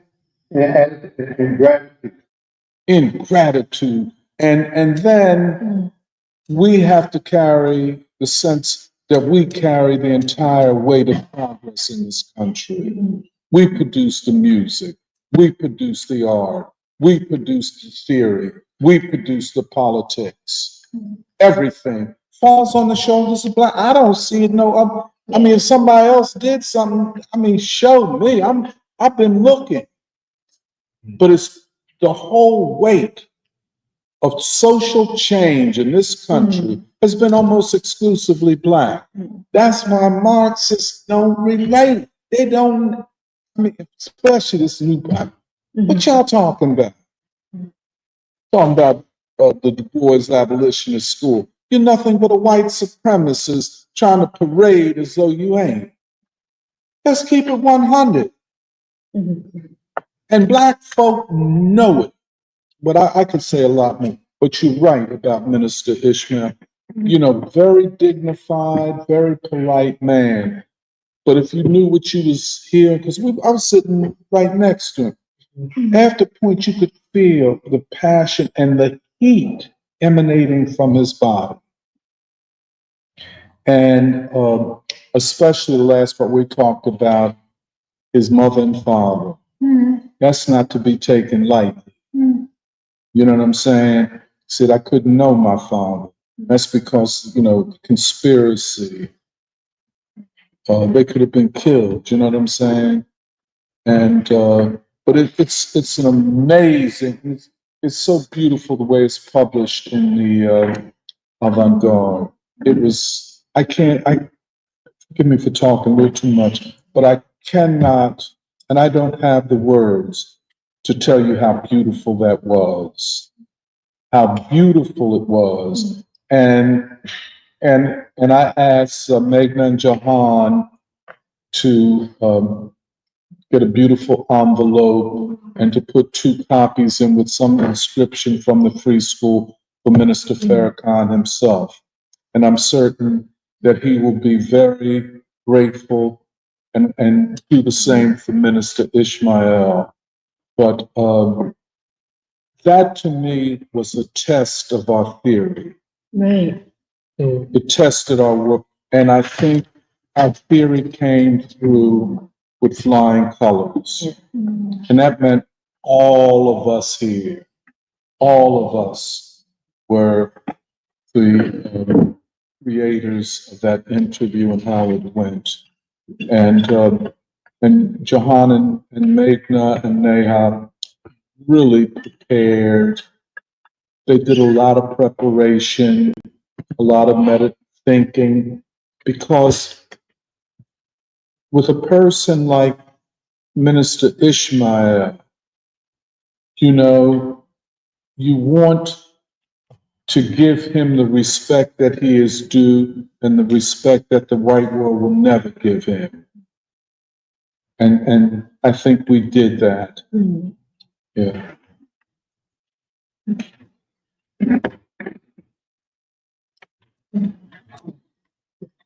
Maybe we can end with that discussion. And I guess, yeah, we'll be back. Thanks everyone for joining.